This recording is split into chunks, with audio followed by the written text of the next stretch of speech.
Hello, it is Ryan, and I was on a flight the other day playing one of my favorite social spin slot games on ChumbaCasino.com. I looked over at the person sitting next to me, and you know what they were doing? They were also playing Chumba Casino. Everybody's loving having fun with it. Chumba Casino is home to hundreds of casino-style games that you can play for free anytime, anywhere. So sign up now at ChumbaCasino.com to claim your free welcome bonus. That's ChumbaCasino.com and live the Chumba life. Sponsored by Chumba Casino. No purchase necessary. VGW Group. Void where prohibited by law. 21 plus. Terms and conditions apply. I earned my degree online at Arizona State University. I chose to get my degree at ASU because I knew that I'd get a quality education, they were recognized for excellence, and that I would be prepared for the workforce upon graduating.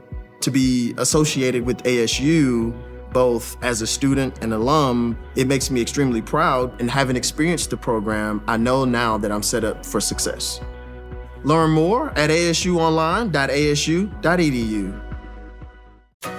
Shop the Sherwin-Williams July Summer Sale and get 30% off paints and stains July 18th through the 28th. With prices starting at $34.29, it's the perfect time to transform your space with color. Whether you're looking to revamp your interior or exterior, we have you covered with bold hues, soothing neutrals, and everything in between. Visit your neighborhood Sherwin-Williams store or shop the sale online. Delivery available on qualifying orders. Click the banner to learn more. Retail sales only. Some exclusions apply. See store for details.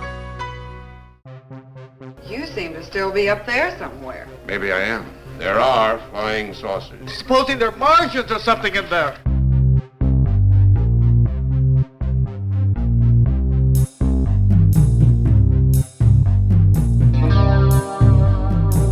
Hey guys, welcome back to another Weird Wednesday. I'm Asherz, and this is... Tobias. Tobias, how was your weekend? My weekend was pretty good. It was a lot of nerdy stuff. I did so many nerdy things. I had a meeting for my tabletop role-playing game club that was preceded by a one-shot cipher system adventure, which was a lot of fun. If you don't know about Monty Cook Games cipher system, definitely check that out. I know they are getting ready to make a new edition of it, but I don't think it'll be a big enough change that anyone should feel discouraged from checking out what currently exists. So definitely recommend that game. I've had a lot of fun with it over the past several-ish years. And then on Sunday, I ran my first session of Daggerheart, which was a ton of fun. I think anybody who is even tangentially aware of the TTRPG hobby is going to be familiar with Darrington Press, of course, being the publishing arm of Critical Role. Arguably, maybe not even arguably, probably just straight up the most popular actual play like live stream that exists. I know about Critical Role, and I don't, right. nerd, so. Everybody knows Critical Role. Yeah. So they their publishing arm, Darrington Press, which is fantastic. They made Candela Obscura a couple years ago, and that game's super fun. Came out with Daggerheart, which is sort of their epic fantasy game. And it's super fun. I got to run my first session of it, and it went really well. And I'm looking forward to more. And I guess for, all of the stuff that people actually tune in for, I do have some weird stuff in the works here. I've got a few eyewitness reports that I'm currently investigating, one of which, not to be that guy, but is honestly pretty, I would hesitate to use the word exciting. It is interesting on a few levels, and we're definitely going to talk about it on the show. Not this episode, but once I get things a little more fleshed out, we'll say. And I think people are going to be pretty stoked to see whatever the hell happens with this case. But anyway, so I've got a few of those. I'm currently working on my next pitch for a book, so I'm going to submit this to Llewellyn, likely, because they're a good publisher to work with. I've had a good experience with the Mothman book that Richard and I wrote with them, and so we're going to keep that going. The Mothman book continues to build hype. I guess it's been doing well and getting good reviews and stuff. So I'm excited for that to get out and have people read it and review it and just kind of see what the community response is. But yeah, so I have been up to some interesting weird things on top of my nerd things over this past weekend too. It is harder than people think to start writing a book, because you start with sort of this vague sense of what you want it to be. And then, if you're trying to have it traditionally published, often that means taking this relatively nebulous initial idea and somehow structuring that into like an annotated outline and getting like at least a chapter written that you can submit with your pitch to convince anybody that it is worthwhile sponsoring this endeavor. So it is a whole thing, but I think it's fundamentally worth it. And quite frankly, it's something that you should consider doing just if you're looking to write a book anyway, because I've found that just trying to freestyle a book is not usually like a super great idea. Generally, I mean, everybody has their own process, but generally speaking, having some sort of working outline is probably best practice. But yeah, I don't know. That's pretty much what I've been doing. Like that was my weekend. How was yours? Similar in a way. I also did some more writing, and so I guess that means I have done writing for like 2 weeks in a row now. So now it's time for me to take 4 months off, There you go. Now you're a writer. Yeah. Exactly. No, I'm just kidding. But I did kind of, break away from it. Man, writing is it's something else because you really get like, maybe it's just me with my ADHD brain. I'll hyperfixate on it and like, that's all I'll do. And that's all I can do. And that's all I will do. And then something will break me away from it. And now I put it down. Right. And I'm like, well, when am I going to get back to this? I don't know. Whenever I hyperfixate again. No, we've definitely got some, How to have fun anytime, anywhere. Step 1. Go to ChumbaCasino.com. ChumbaCasino.com. Got it. Step 2. Collect your welcome bonus. Come to Papa welcome bonus. Step 3. Play hundreds of casino-style games for free. That's a lot of games. All for free? Step 4. Unleash your excitement. Woohoo! Chumba Casino has been delivering thrills for over a decade. So claim your free welcome bonus now and live the Chumba life. Visit ChumbaCasino.com. No purchase necessary. VGW Group. Void where prohibited by law. 21 plus. Terms and conditions apply. Like some field research coming up soon. Well, when I say we, I mean myself, in order to prepare a little bit more for the book and go from there. But I did go see some friends. I saw friends this weekend. I saw titties, and I bet probably half of you listening didn't see titties this weekend. So I'm already winning. However, I am gonna bitch. I'm gonna gripe. I'm gonna gripe about the weather. I'm so upset. I had so many plans this weekend and they all got canceled because of the weather. I shouldn't complain too much because it could be terrible and life-threatening and awful, but I'm going to. I missed the yearly hot air balloon festival this weekend, so I'm hurt by that. And also I made plans to go to the movies with my mom. And it's kind of a weird thing because my mom, she doesn't do things with me unless my child is involved. And so she wants to go see the new Jurassic World movie. It's totally fine. I'll go with her. I do the movie club thing. We've talked about this before. So I get a free ticket every month and I go to the movies a lot sometimes. My daughter, she has no interest at all in seeing Jurassic World. And my mom has kept trying to convince her to go to the movie because I guess it would be such a crime for her to just ask her own daughter if she wanted to go to the movies with her.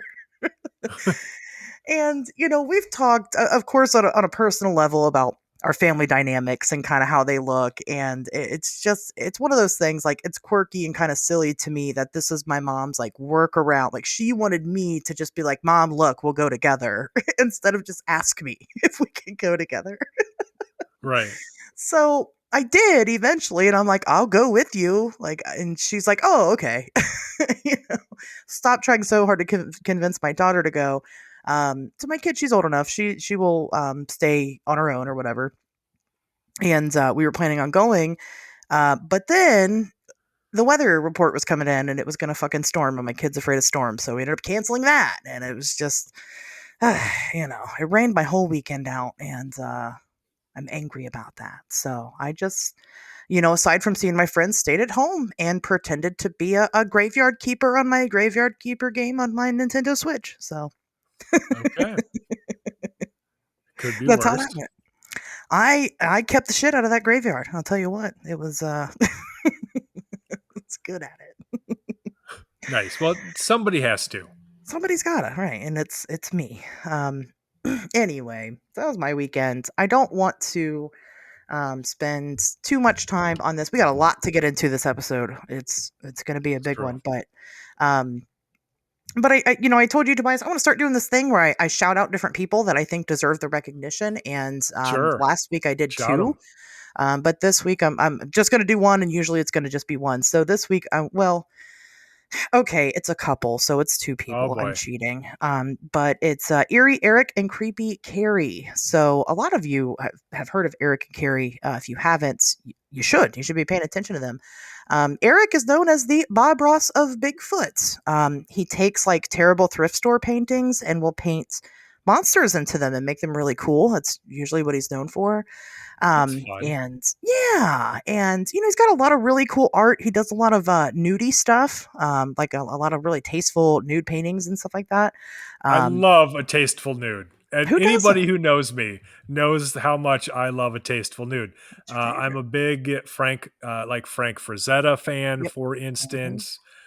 So anyway, he's got a very distinct art style. He'll do self-portraits. He calls them Eric Coutures. Which is perfect. And then, of course, his wife, Carrie, I mean, she runs tons of events. They do a lot of stuff up in the Erie, Pennsylvania area. And, but what I love most about them is that they are all about community. I mean, if you want to get anybody in the paranormal in your corner, it's Eric and Carrie, because they are so fucking loyal and such great, genuine people. They deserve everything. Eric did just go through a major surgery. So go support his artwork. Go buy shit from him.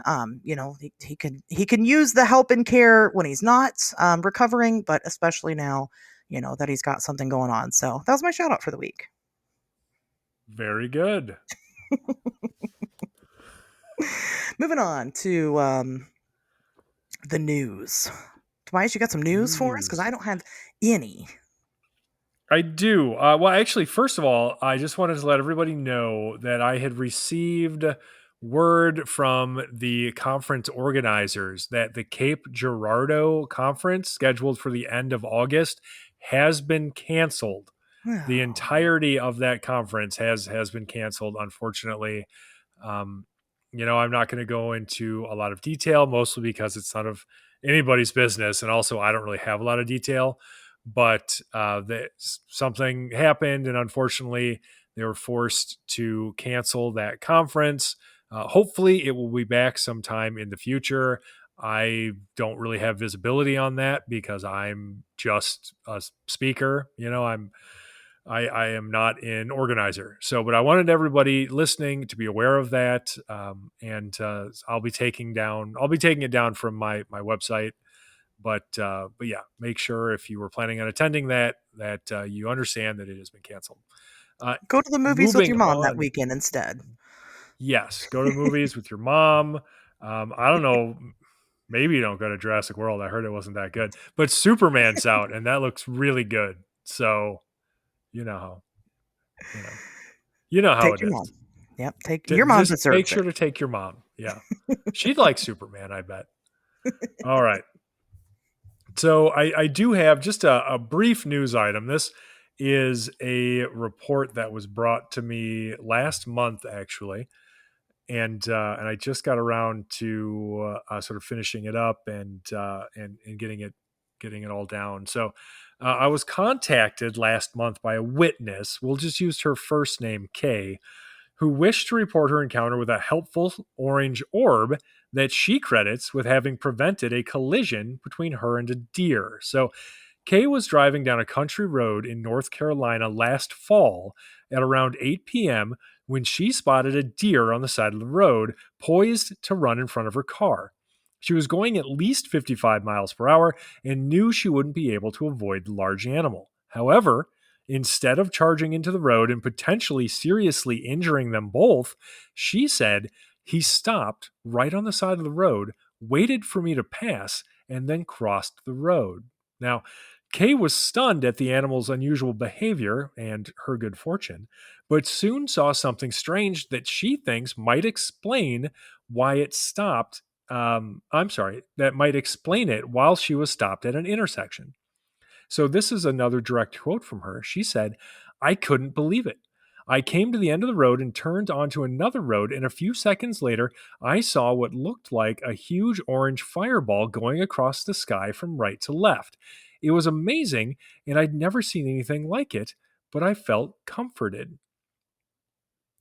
So the glowing orange orb appeared to be in the sky above the tree line, although Kay wasn't able to judge how far away it was, a common predicament when encountering any flying object. In total, the sighting lasted only a few seconds as she watched the orb move in a straight line before disappearing behind some trees.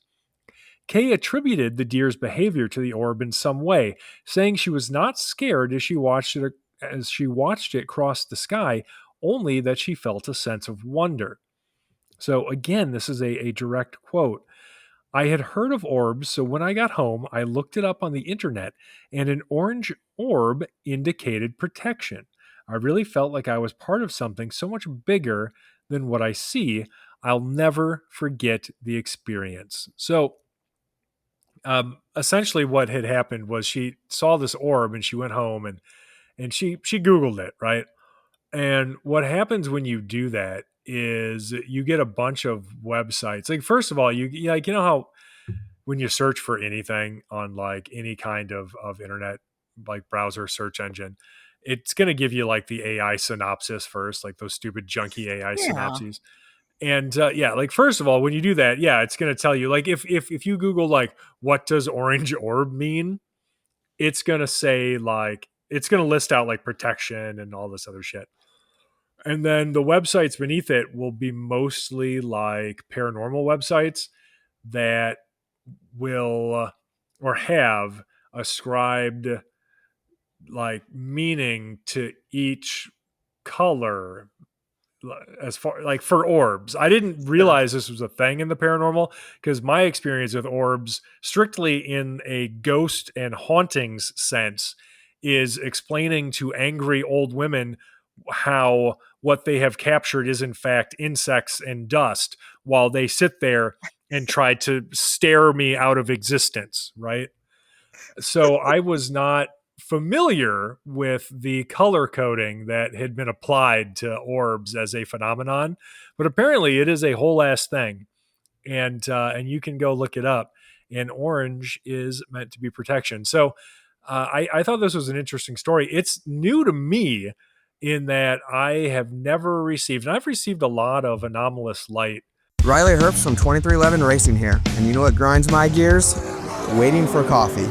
But instead of counting frappes and lattes, I fire up Chumba Casino. No apps, no fuss, just fun social casino games to pass the time. By the time my coffee's ready, Order for Riley. I've already taken a few victory laps. Next time you're stuck waiting, make it entertaining. Play for free at ChumbaCasino.com. Let's Chumba. Sponsored by Chumba Casino. No purchase necessary. VGW Group. Void where prohibited by law. 21 plus. Terms and conditions apply. Sighting reports at this point. I've spoken to quite a few witnesses, and I have yet to receive one where someone credited the light with having protected them in some way. So I thought that was interesting, but I don't know. What do you think? Yeah. I mean, I'm definitely familiar with the concept of, color meaning, I guess, as the best way to put it. I suppose I never really thought to, put them directly with orbs, right? People see orbs of many different colors. So that is an interesting concept, but I guess I don't think it's just ever come up before, Right. What I think is interesting is that obviously the deer had a reaction as well. And what's interesting about that is that, deers can detect EMF, right? They can protect. They can detect certain things. So I wonder if something that the orb was giving off was distracting to the deer. When you do deer hunting, there's like certain like laundry detergents and stuff that you don't want to use because of like different things that are in it that deer know about, and they're like, oh yeah, stay away from that. So the animal having some type of reaction to it is extra, or maybe the orb was like, hey, stay there. I've never known a deer to listen to that. I've tried a lot of times to telepathically communicate with deer. I guess I've never hit one, so it must work to some degree. Okay. In all Working so fairness, far. knock Yeah. on wood. But I find that really neat. Like I said, the color attribution to it. I mean, I am spiritual in that way, in the really goofy way. Like I love shit like that. I love deeper meanings to animals, and even deers themselves are, you could look at the symbolism of deer and what they mean, in your encounter, and see if that kind of correlates to the orange with the deer. But I like number chasing and all that, so I dig it. I'm here for it. Sure. I don't think there's any harm in it, certainly. My personal opinion would be that if there's any power or significance to it, then it's really just whatever power or significance we have instilled in it ourselves. But again, that's not an argument against entertaining those kinds of ideas. Again, I don't see them as being particularly harmful. Maybe if you're like, hey, instead of going to the doctor for cancer treatment, wear this orange shirt. Yeah. Okay. Like, that's a different conversation, but just in general, no, I mean, do whatever you got to do to give your life a little meaning in this cold, uncaring universe. I'm not going to begrudge anybody that. So. Yeah. And I've certainly entertained it, in my own investigations and things like that, just because, does it prove anything in the moment? No, not necessarily, but could it build a pattern for future understandings? Of course. Maybe not, but you can never have too much information, I don't think. Sure. So, but that's cool. Yeah, I hadn't thought about that. I hadn't thought about that before. I don't think I've ever seen a friendly orange orb before either. So, well, I have received a fair amount of orb sightings where people have claimed some kind of feeling of communication or connection with the orbs, and they have seemed friendly. That's not unusual. But an orb preventing a car accident, that is brand new to me. Yeah, I mean, going out of their way. I mean, right, I don't think I've ever really... I mean, I think in most of the orange orb cases I've come across, there's no... It's pretty neutral, Sure. But yeah, going out of its way to be helpful is new to me, and I like that. Maybe orbs want to be our friends. I hope so. I haven't received a lot of negative orb reports, and they're usually pretty positive, where people will describe very similar feelings to what Kay is talking about here. And so, yeah, maybe like this is one of those rare paranormal phenomena that is actually more often positive than not. And you can't say that about much of this field, right? Because most things are scary and negative and generally unpleasant, but not orbs. Orbs are just little bros. They're just good people. Well, except for the Skinwalker Ranch orbs that killed the dogs. Those orbs are the exception. A few bad blue apples will not spoil the bunch of orbs, is all I'm saying. The other orbs don't claim them. Exactly. As far as I know, they are generally ostracized from the orb community. And then there's also theories that orbs produce a crazy amount of radiation that could be bad for us. I mean, not to say we can't be long distance friends with them, but like maybe we shouldn't hug them just in case. I'm just saying. I'm not trying to start try and stop me. Propaganda. Okay. That's how you become Superman. That's right. I'm going to hug so many orbs. I would try to hug an orb if I saw it, though. I wouldn't even think about it. I'd just be like, just bring it in. Come on. Here we go. It's not weird. Let's hug it out. We're good friends. Me and my friend the orb. That's right. It doesn't take much to be my friend. We've covered it. Like if the orb is nice to me for several minutes, I'll be like, that's it. It's hugging time. All right, here we go. And then in 20 years, Tobias is going to be like, I don't understand where that lump came from. I just couldn't even tell you. Look, if anybody who lives long enough is going to get cancer, it's fine. And then we cut it open and a fucking orange orb dances out of it. And that's been the lump. It's just your buddy. That's fine. I would be, if an orb wanted to get me pregnant, I'd have that conversation. You at least entertain the idea a little bit. Sure, I'm open-minded. Anyway, thank you, Kay, for sharing your story with Tobias. That was a good one. It was. A little skeptical, though. I got to be honest with you. The fact that you come on here on this episode of all episodes and mention an encounter with somebody named Kay, I don't know. Seems weird. Just saying. And of course, we'll get into why here in a moment. That was some good newsing you had there. Classic newsing. Classic news. So I mean, as you guys can see from this episode, what we're talking about this week, we are continuing, kind of our Gray Barker-ish themed talks, and we're getting into the Men in Black. Tobias, what's your history? You get a lot of history with the Men in Black. I mean, I don't know them personally, but yeah, I mean, I, like everybody, I think, who grew up interested in these sorts of subjects, you can't go 10 minutes, being interested in UFOs and not hear about the Men in Black or see them represented somewhere. It wasn't until I was an adult that I began to understand the origins of that particular bit of, I'm just going to say, UFO mythology, frankly. And once you do that, then some of the shine comes off of it, and you start to question certain aspects of ufology. But that's okay. It's important to understand the difference between certain phenomena and of course what it means to do your due diligence and just try to gain a better understanding of these things. And just because one thing isn't as seemingly credible as something else doesn't mean that they are both equally likely to not exist or to not exist in the way as described. So, yeah, I don't know. Fucking Men in Black. You said all that and then go, I don't know.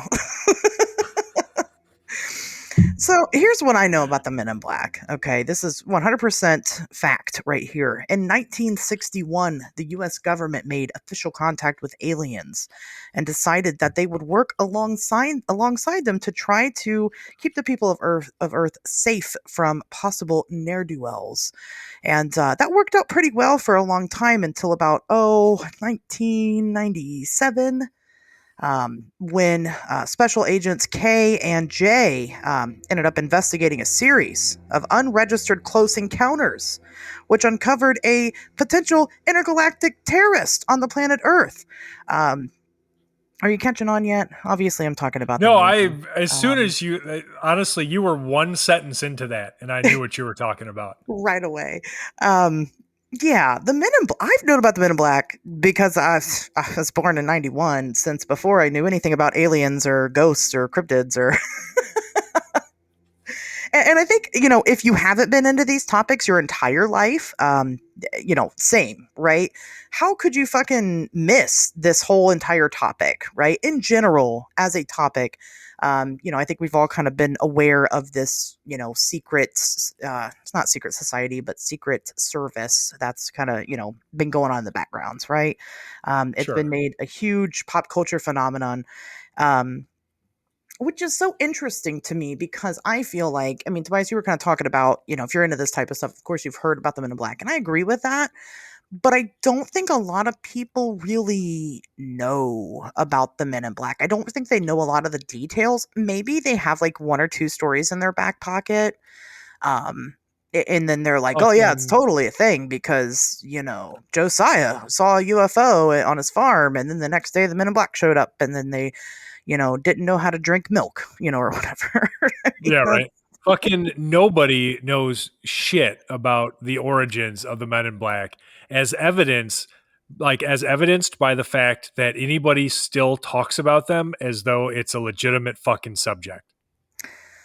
Yes, right. As if there is one race of beings or government secret group or whatever that is going around intimidating witnesses. I agree with that. I will say up front, I think there are stories of people encountering weird people that maybe have a vested interest in UFOs. As a matter of fact, we kind of know for a fact, I don't want to say kind of, we know for a fact that during Project Blue Book, for sure, and probably beyond that point, or before and after that point, there have been actual people working for the government that have went and talked to people about UFOs and told them to stop talking about them. That has happened. 100%. Yes. Now, I have personally spoken to a witness from the era of Project Blue Book who had a UFO sighting when he was serving in the Army. And this is documented within the official Project Blue Book files. So anybody can look this up. But this particular gentleman told me about how several days after his sighting, which took place at a Nike Hercules missile base just south of Chicago. This would have been in the early 60s. And again, he was serving in the U.S. Army. When he was on guard duty, he had a UFO sighting. He reported it. He reported it up the chain of command like he was supposed to. And a couple days later, he was contacted by somebody who said, and I'm going to have to paraphrase here because I don't have the report in front of me, but this person said something akin to, my name is Dr. J. Allen Hynek, and I've been told to tell you that what you saw was in advertising plane. Now, keep in mind that this man's sighting was after midnight, and what he had reported, according to his description, with all of the lights and the way that it maneuvered, couldn't have possibly been any terrestrial craft that existed at that time. But what's really interesting about that statement that he said was made to him by this person who introduced themselves as Dr. Hynek wasn't the explanation. I mean, we all know Blue Book wanted to debunk UFOs. In fact, Hynek, after that project ended, very much came out vehemently against it and how it treated witnesses and what the expectation for their findings was, because he didn't consider it to be good science because it wasn't. But anyway, what's really interesting to me about that statement is I was told to tell you that what you saw was in advertising plane. Now, that to me, that sounds like a cover up. That sounds like some Men in Black shit, right? Yeah. So we know that this stuff happens. We know that the government or institutions within the government, within the military, intelligence agencies have long had a vested interest in covering up UFO sightings or discouraging people from talking about their UFO sightings. And of course, ostensibly, that is because they are trying to obfuscate their own military testing. Like they didn't want people to know about whatever, like spy plane or whatever they just happened to be working on and flying around. And so it was just easier to try to discredit the entire field and discourage people from participating in it, because some of those UFO sightings may have been of experimental military aircraft being flown by our own military. So, like there's something to it. It's just not necessarily what the mythology has become over the past, Hello, it is Ryan, and we could all use an extra bright spot in our day, couldn't we? Just to make up for things like sitting in traffic, doing the dishes, counting your steps, all the mundane stuff. That is why I'm such a big fan of Chumba Casino. Chumba Casino has all your favorite social casino-style games that you can play for free anytime, anywhere with daily bonuses. So sign up now at ChumbaCasino.com. That's ChumbaCasino.com. No purchase necessary. VGW Group. Void where prohibited by law. 21 plus. Terms and conditions apply. Shit. It's 80 years plus of Men in Black sightings or reports or hoaxes or made up stories or whatever. Yeah. And, a lot of that is attributed to, the fact that it can't be completely credible to, of course, our good friend, Gray Barker. You can, a lot of this, you're right. A lot of this you can lay cleanly in the lap of Gray Barker because he absolutely laid the groundwork for this. And he laid that shit in the 1950s. Yeah. So it's been gestating and fermenting within the UFO community for a long fucking time. A long time. But, of course, I feel like we cannot discuss the Men in Black in its entirety and true to its word without first discussing the Maury Island incident. I know we've definitely talked about this on the show. I know me and Tobias have kind of talked about it a little bit when we talked about, when we talked about Kenneth Arnold, because it allegedly predated Kenneth Arnold, but of course there's some question as to whether or not it did or didn't. But,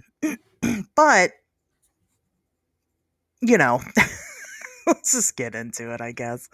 Fuck it. Sure. So in 1947, in June of 1947, there was, oh my gosh, which one was it? Was it Dahl or Crispin that was on the fucking boat? Harold Dahl. Harold Dahl was on the boat. Okay.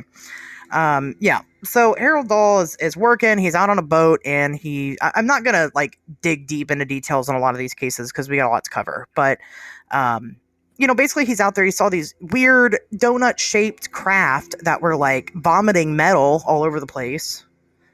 And, of course went and reported it to his boss, Fred Crispin, and the story kind of blew up from there. They then went on to go try to speak with several publications about it, in hopes of getting their story out there. But, at the same time, there was other stuff happening within ufology that was also gaining traction.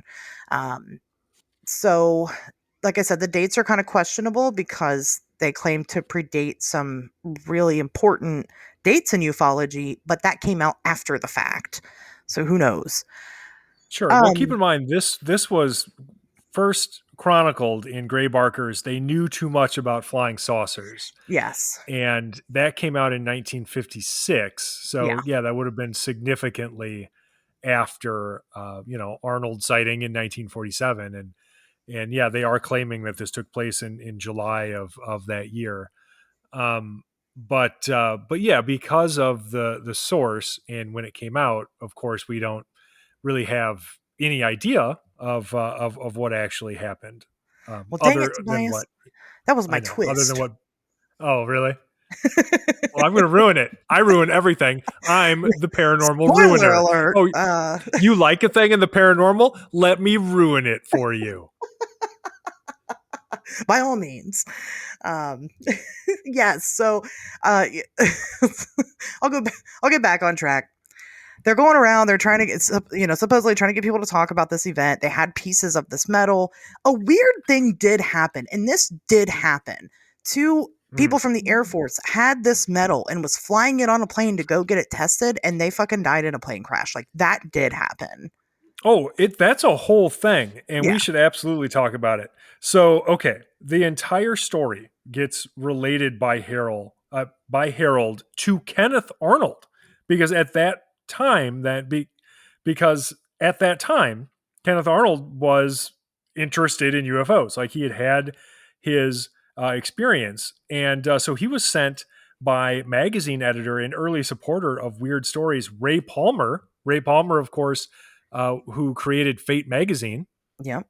And so he was sent to investigate Dahl's claims in advance of them being published, basically. Mm-hmm. So, and we know about the military angle specifically because of Project Saucer. So, according to Project Saucer, which was a digest of preliminary studies on flying saucers published in 1949 by the Air Material Command out of Wright Field in Dayton, Ohio. So that's Ashley country there. Arnold had, from Tacoma, summoned 2 officers of Army A2 intelligence to aid in the investigation of Dahl and Chrisman's claim. And so, according to Barker, those men's names were Captain William L. Davidson and Lieutenant Frank M. Brown. So Harold is said to have met with Arnold along with Captain Emil J. Smith, who had gone along with Arnold on his trip, and the 2 intelligence officers at the Winthrop Hotel, where he recounted all of the events and provided them with samples of the fragments he said struck his boat. Now, just like you said, this is when shit hits the fan. Like, things get fucking bonkers after this. So Captain Davidson and Lieutenant Brown would go on to take some of the fragments with them for technical analysis, planning to fly to Hamilton Field in California the next day to participate in an Air Force Day program. Tragically, though, as mentioned, they never arrived. So the plane they were flying in crashed, killing both men, although, and this is the weirdest part to me, the crew chief and another passenger were able to parachute to safety. So only the 2 guys who took the fragments and the fragments themselves seem to have perished in this crash. So that's bonkers. I mean, and it is fucking weird, that is the weird part of it. Everything else you can kind of pick apart about the Maury Island incident, that you can't make up because that happened.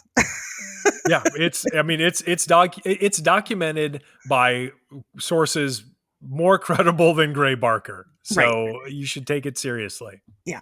So, and I don't know, I don't know what came first. These guys had this weird story and they had this, shitty metal that was like aluminum or something. It was like a pack of rental trap or whatever.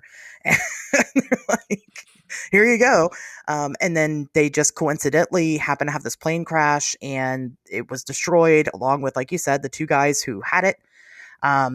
It is Ryan Seacrest here. There was a recent social media trend which consisted of flying on a plane with no music, no movies, no entertainment. But a better trend would be going to ChumbaCasino.com. It's like having a mini social casino in your pocket. Chumba Casino has over 100 online casino-style games, all absolutely free. It's the most fun you can have online and on a plane. So grab your free welcome bonus now at ChumbaCasino.com. Sponsored by Chumba Casino. No purchase necessary. VGW Group. Void where prohibited by law. 21 plus. Terms and conditions apply.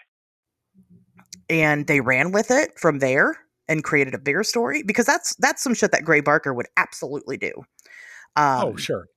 If there's something to it. I mean, that part, I have to leave it up to you to decide on your own what you think. Let me throw out a hypothetical. What if what they were seeing was some kind of experimental rocket test or something, and the like the donut shaped objects were just parts of the like the rocket as it, like as they would like detach throughout the various stages of the rocket process, right? And so what if what they were witnessing was some kind of military test or something that they weren't supposed to see, and the materials that they recovered wasn't in, like, it just wasn't anything that any civilian was supposed to have,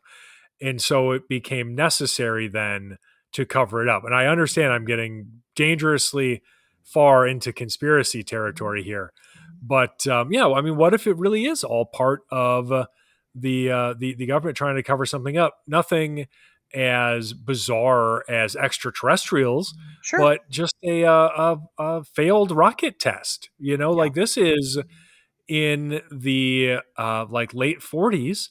The Cold War is very fucking real, and there wasn't a lot that we weren't willing to do in the name of it. Yeah. So if this was some kind of experimental rocket test or something that the government or people within the government, people within the military thought was important enough to national security, who knows what they would have done to cover it up, honestly. Yeah, definitely. And like you said, Tobias, during the Cold War, I mean, pretty much between World War II and the Cold War, like, we were not human at the time. Like, we were doing all kinds of fucked up shit to people, in general. So that, no, I think that is definitely a possibility. And, if you didn't know what you were looking at and everybody else around you was talking about UFOs, it wouldn't be difficult for, your brain to go, oh my God, that's what I saw, Right. And I mean, rockets go through stages, and they'll like, as they do that, they'll like drop off different parts of their like fuselage and shit. And, yeah, it's a whole thing. So it would probably look weird as hell, especially if it was malfunctioning and not doing what it was supposed to. Yeah, absolutely. And then so this happens and seems to have kind of, well, it wasn't the first thing, but seems to have kind of scared Crispin and Dahl a little bit, and they kind of cooled it for a while. However, Gray Barker says that the reason why they cooled it for a while was because they had encounters with well, I think there was only one mysterious man who told them. There was one dude who took Harold out to breakfast. I love it. And was like, hey, stop talking about this stuff. And Dahl was like, okay, I'll stop talking about it. Until he meets Gray Barker and tells Gray Barker. But the problem here, again, folks, is unfortunately Gray Barker. We are very aware. We're going to do more details about it. But we're very aware of Barker kind of creating the Men in Black as he goes, and creating these intimidating figures as he goes. And this is something that, of course, we find out later after the fact a little bit. However, Barker had been, he had been into ufology and weird stuff and all that before. But when he wrote the Men in Black book, the first one, they knew what was too it? much about That one propelled Barker into some type of notoriety. And so this ended up being one of the greatest stories he would ever tell, is about the Men in Black. So anyway, do you have anything else to say about the Maury Island incident before we get into Mr. Bender? Only that this is my favorite part. The black-suited mystery man who shows up to intimidate Harold, right? He invites him out to breakfast. So he's just like, hey man, you wanna maybe go grab some breakfast? And Harold's like, oh sure, strange guy I just met. Absolutely. Fuck yes. Let's go get some eggs. And so then they head out to breakfast, and it's only once they're seated and ready to eat that this guy's like relating to Harold everything that's happened to him, and then starts like vaguely threatening his family and stuff. And my favorite part is just trying to imagine, like, what was their experience up until they're seated at this restaurant? Like, again, literally, I cannot stress this enough. They just met. Like, Harold does not know this guy, and he's a total stranger, and he's just like, hey man, do you want to go get some fucking pancakes with me right now? And Harold's like, I don't know you, but I like the cut of your fucking jib. Yes, let's go. French toast, sausage, do it right fucking now. And then they're talking about something on the way there. I don't know, fucking football or the weather or whatever radio shows they like, because it's fucking 40s, right? Whatever the hell, until they get there. And then as soon as they do, and they get everything, and they got their fucking OJ and their bacon, and they're all ready to go, then the guy's like, oh, I bet you thought this was just going to be a fun breakfast between new friends. Well, let me tell you fucking something, man. I'll kill your whole family. Like, what is this? Pull the old switcheroo. Yeah, what even is Harold's life? Like, that he makes these kinds of decisions. Well, and we we talked about it in last week's episode of The Vegetable Man, but like one of the things that Gray Barker does is leave out information that could be very important to the whole story, because I agree with you. Like, guy shows up at your house, hey, let's go get breakfast. Great. And then on the way there, I mean, you're not like, hey, by the way, what's your name? And why did you come knock on my door and ask me to have breakfast with you? I mean, right. And why are we going out to breakfast if I don't even fucking know you? Yeah. How did you find my house? None of that is ever talked about, because of course, if this was my witness and they were telling it to me, I would just, before we even got, they're telling me, well, he asked if I wanted to go get breakfast and we get there, and then he starts threatening me. I'd be like, hold on a second. You just skipped a bunch of steps along the way. Right. Yeah. And Gray Barker was not above just straight up. It wasn't just about omitting things that were inconvenient. He would just straight up change stuff to make it a better story. Absolutely. So. And, but I think it would have been a better story to know what that conversation would have been like leading up to. And then after, like, what, the guy's sitting there threatening you and you're like, okay, cool. Let me finish. It would have been a better story. Okay, what makes this a better story is if they had met the night before at a seedy bar, spent the night together. Yes. Then that gives us a reason for them to be having breakfast together. So this story makes any kind of fucking sense. And then at the end, you get like the twist where he's like, oh, I played you the whole time. I don't really love you. I will kill your whole family. Don't tell people about UFOs. Welcome to the world of space AIDS. He's like, what's AIDS? I've never heard of that before. Right. Yeah, we're like 40 years too early for that. That's where it started. Maybe. The Men in Black. They brought them. Horrible. Gosh. No, I'm glad you paused to bring that up, because man, that's so another thing I'll lose sleep over. I'll never know. Yeah. None of us will. Wow. Yeah, it's an odd one. For sure. I mean, if that is what happened, I can't tell you if it did or didn't. I wasn't there. I wasn't born in the 40s, but Gray Barker says it did, so take that with several grains of salt. Oh, a whole fucking salt lick. Yeah. But the story that really seemed to trigger Barker to even write this book to begin with are the encounters that happened between these strange men, beings, creatures, whatever you want to call them, and a gentleman by the name of Albert K. Bender. Yeah. This is where it gets fucking weird and complicated. And you know how many people, Tobias, because I do a talk about the Men in Black, and when I start bringing up like Albert Bender, like how many people have no idea who he is? What? And it's like, how do you not know? Like, this is where it starts. But that's fucking what I mean. Casuals.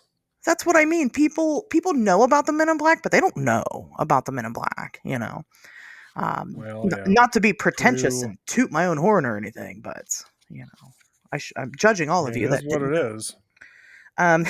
So Albert Bender was a very interesting character from birth. Okay. He was always a very eccentric guy. He kind of always had a taste for the macabre, the weird, the unusual. People kind of, really knew him very well because of just his house was odd and strange. He had a penchant for collecting oddities, which like in today's world wouldn't be so weird, right? I mean, you come to my house to see all my weird shit in jars and stuff, all the bones and everything. But, back in the day, that was really weird. Back in the, the 40s and 50s, it was kind of weird. He was a huge dork. He was. He was. He was a big dork. And so somehow he ends up deciding to start a group of basically ufologists, a little UFO group known as the International Flying Saucer Bureau in 1952. And he actually had really good success with this. I mean, at its peak, it had about 600 members. And back in 52, like, that's really good. Oh yeah, I mean you're like reaching people via fucking mail and Yeah. like newsletters and shit. Like stuff like basically publications that you're putting together by yourself in your garage, and you Right. get 600 people interested in that. I think you're doing pretty good. And his home was like the central database for that. So they'd have other meetings there Right. and all that. I mean, this is MUFON before there's MUFON. And, he creates this little group of people and they'd get together and talk about UFOs. But for the people that couldn't be there, because there were people that didn't live in the area that couldn't be there, he had his quarterly space review, as he called it, which was a quarterly journal that he, would mail out to people. And it was just basically, I mean, pretty much what you get now. It's just a quarterly report of different UFO sightings and things about ufology, in general, and kind of their thoughts on it. A little publication. But who was the West Virginia representative for Space Review? Tobias. Yeah. You're spoiling it again. This is the appropriate time to spoil it. But you're right. Who was the West Virginia? Well, it was let me guess. It rhymes with Bray Parker. That's right, folks. Bray Garker. Bray Garker. Of course, our good friend, Gray Barker, of course, was involved with this entire group. And, because he was involved with the group, he definitely had some insider knowledge of sort of what was going on here. So, I'm going to talk about some of Bender's events. It's not all of them. I do suggest reading his publication that ended up coming out in 1962. Flying Saucers and the Three Men. With Flying Saucers and the Three Men. Both Flying Saucers and the Three Men, and They Knew Too Much About Flying Saucers. Both of these books are like $400. You're not going to find them for what's free that? online. Yeah, you can find PDFs for free online. That's how I read them. Right. You can find them for free online unless you're one of those crazy people that you want to drop $400 on a book about shit that probably didn't happen. That's on you. But, you can also read them for free online. So, Internet Archive, folks, not a sponsor, but probably should be at this point. For real. So, soon after Bender starts this publication, he starts having an increasing level of strange occurrences, right? So it first kind of starts off with, he starts having headaches and like this mystery illness that he couldn't really get to the bottom of. He started getting strange phone calls, which I don't know where we've heard about that before. Well, it didn't happen before that point, but after it certainly did. Right. I don't know who got that idea.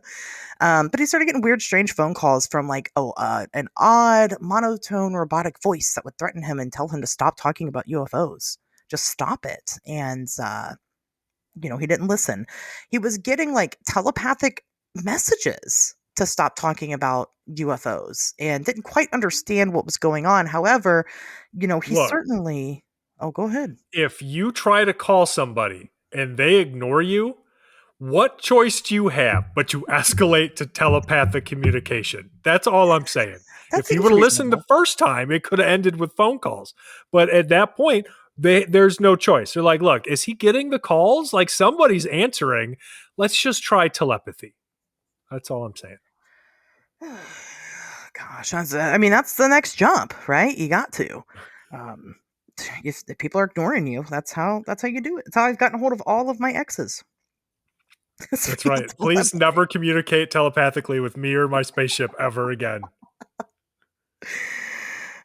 So, Bender, as things are kind of increasing, he also starts feeling like he's being watched. He has a couple of different instances of where he thought he was being watched, but some of them I kind of pulled here.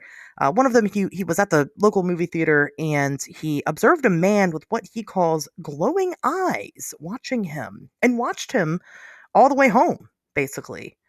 On another incident, Bender claims that he was out and about and he was hypnotized and, quote, levitated above the ground and then ended up being, I'm assuming there's some missing time there, but ended up being placed back at home. So things are escalating. But most disturbingly, this is the worst part of it all. He kept having something weird happen in his house. Every little bit. Different rooms that he's in, different times a day. Most of the time, it was after these phone calls or these telepathic messages that he was getting. He would be overcome with a sickly sulfur smell. Yeah, that's not great. So he's got he's not paying. He's like ignoring all these messages, and these guys, these men in black, we'll call them for the sake of the subject. Can we just take a second here to acknowledge the fact that he's talking about like he'll just be out and he'll be like, I saw this man and he had the most gorgeous glowing eyes and I tried to ignore him, but he followed me home. And it's like, dude, I get that this was like the 50s, but come on. Come on. Fair point. Albert.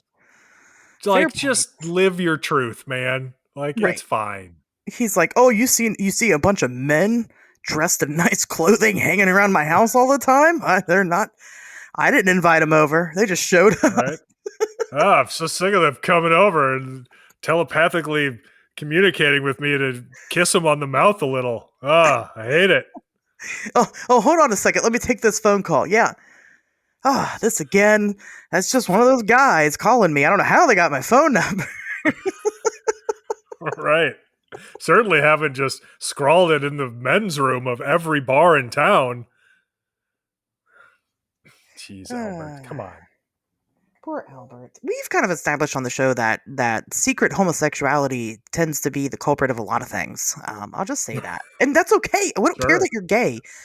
We care that you don't just be openly gay. Just do that. I mean, if you can. Within reason. It was a different time. It was a different time. And it was, some people think it's scary now, you have no idea, from the 1950s. Sure. But yes, no, certainly there is not even an ounce of shame. Of course not in anybody's sexuality. It's just when you read this stuff, some of it just sounds so closeted, like the things that they're describing. It makes me wonder if, because of the era in which they lived, there were aspects of their life that they were hiding. Honestly, and I hope I'm not spoiling anything again, Gray Barker, famously a closeted homosexual. Yep. Like that is a fact. That is a fact. So we know that this exists, obviously, because mid-century America was not a safe place for any alternative, like anything that would have been viewed as an alternative lifestyle. Certainly not being openly homosexual. Yeah. So it just makes me wonder if some of these narratives may have arisen out of that need to obfuscate that part of their life. That's all. So, well, I agree with you. I think that my personal goals is to be on the same level of petty as the Men in Black, because my favorite part is that this dude ignores their phone calls, right? Right.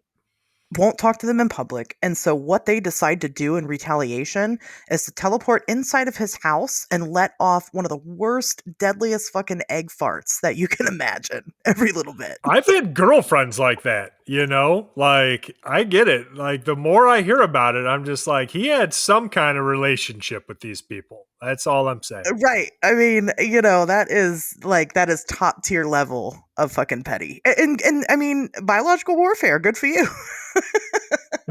All right. That'll teach him to ignore you. Yeah.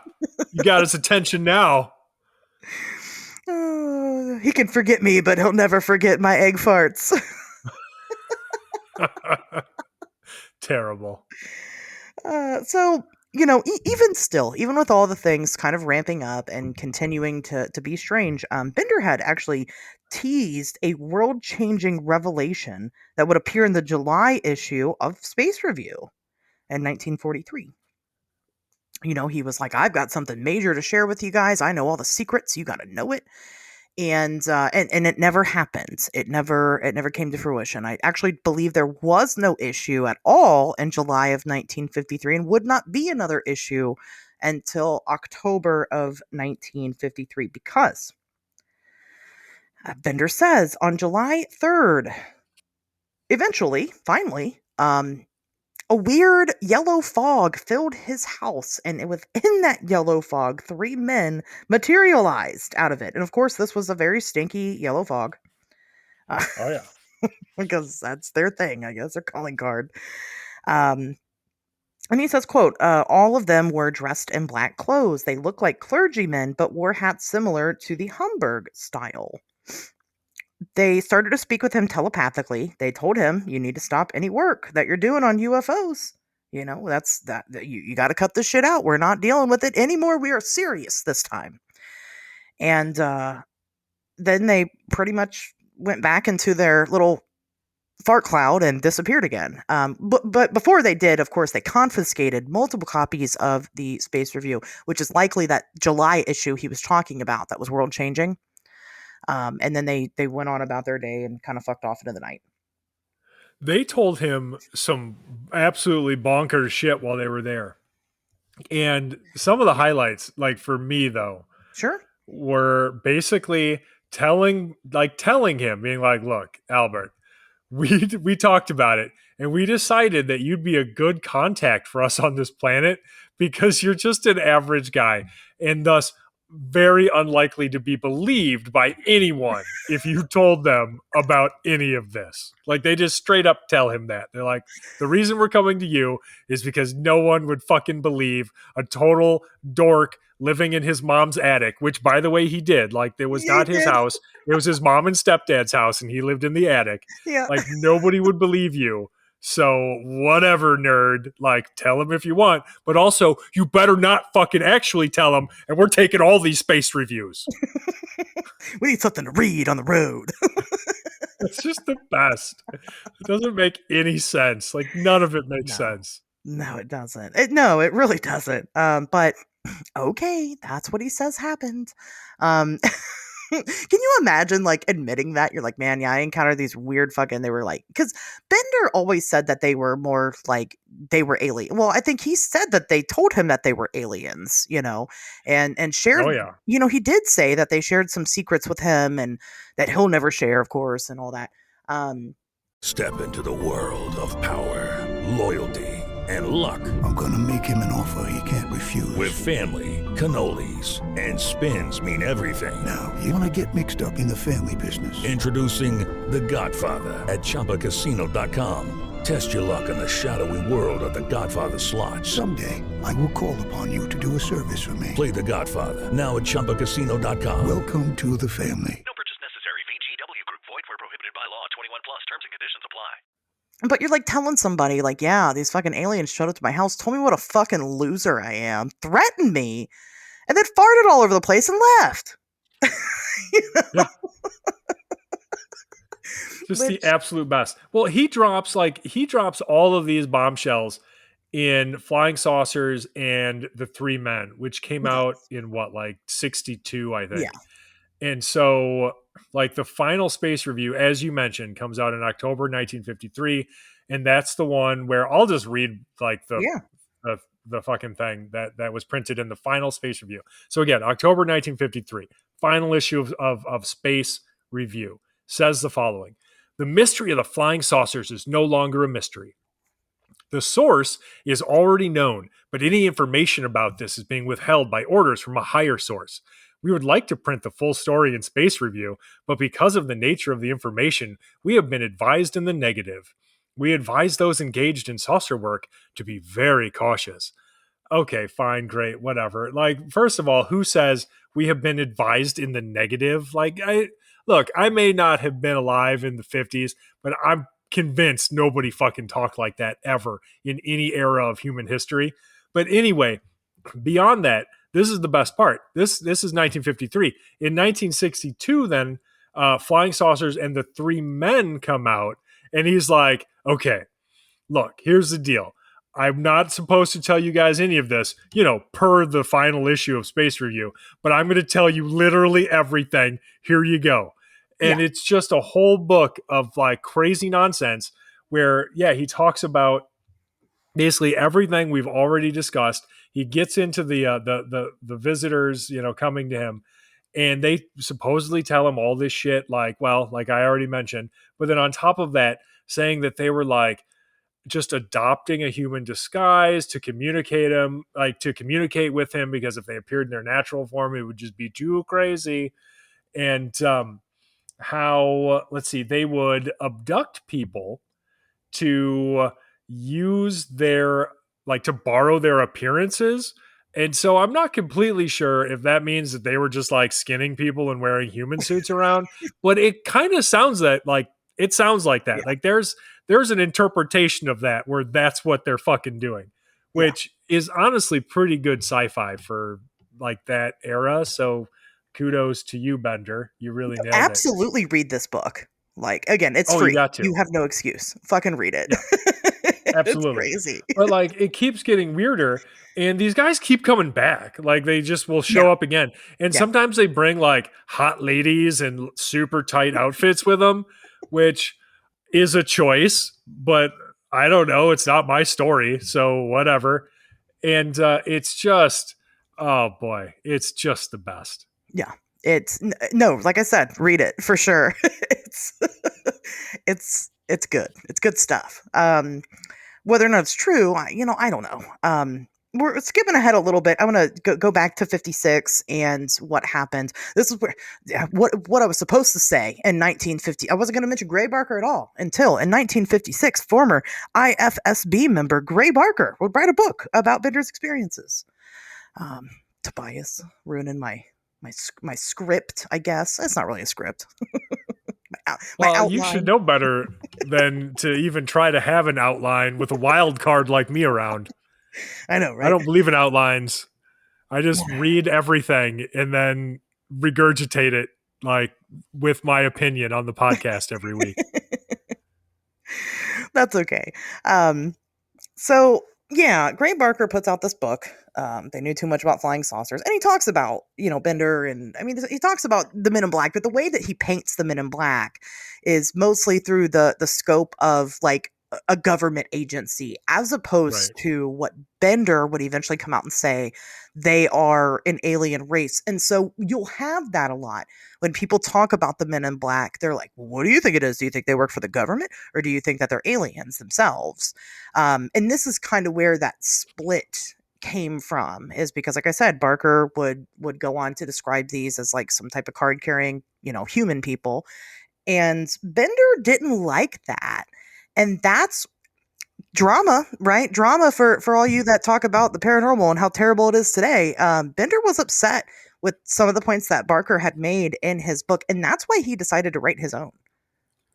Yeah, the paranormal has always been like a drama queens, stupid nerd slap fight for like 100 years. It has been. It's fucking ridiculous. It never changes. It's always just been dorks having fucking hissy fits and getting mad at each other because, I don't know, so-and-so didn't get whatever made up thing right, or they're getting too much attention for this fucking hoax or whatever.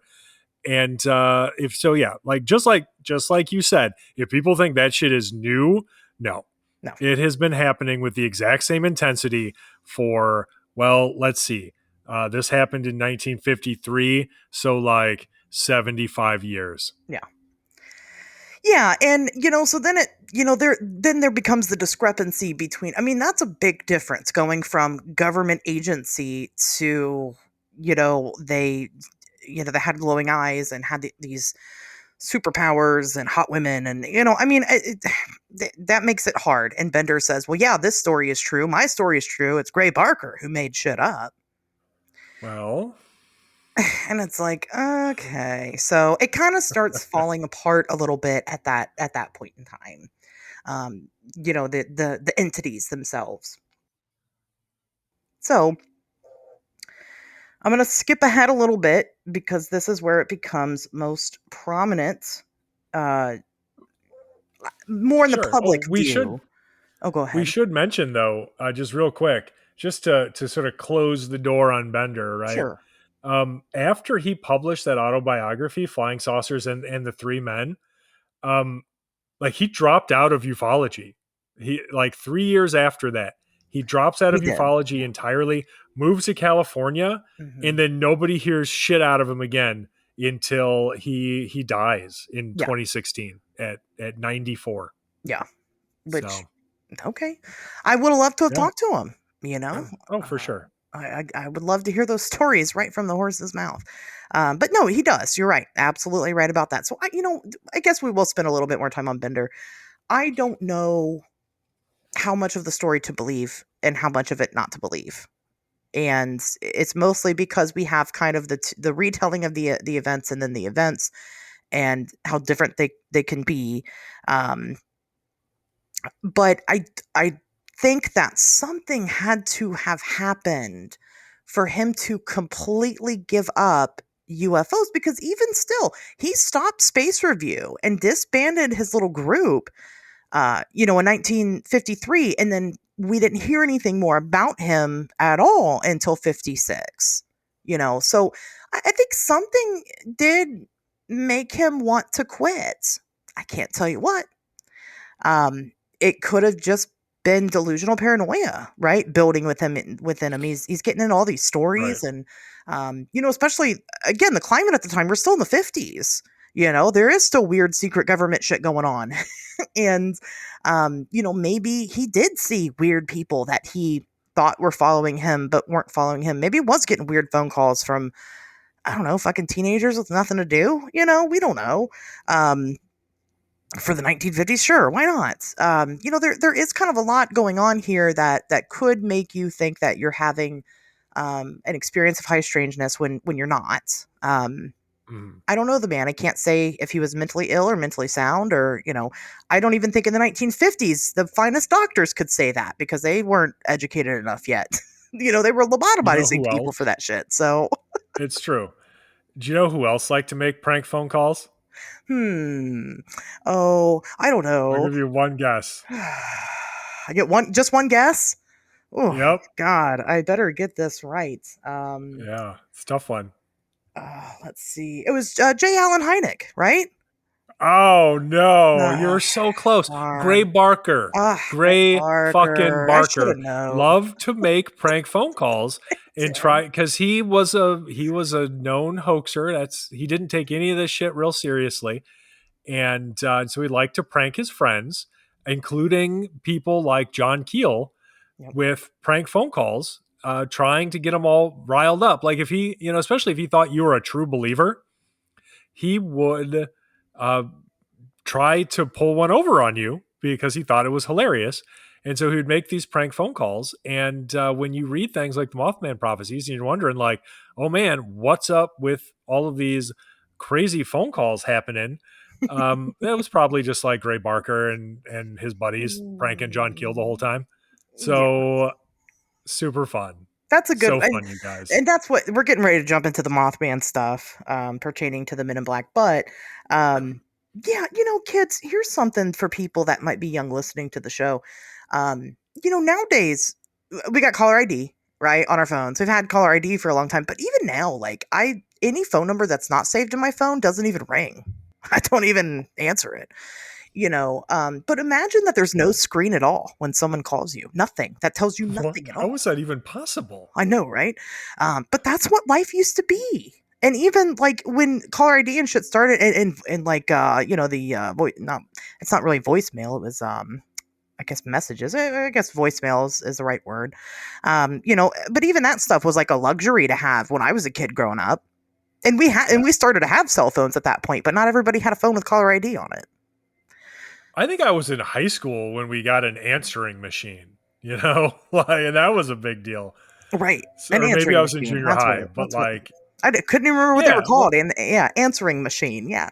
You had to, in like the 70s and 80s, answering machines had actual fucking tapes, like cassette tapes that would record the messages.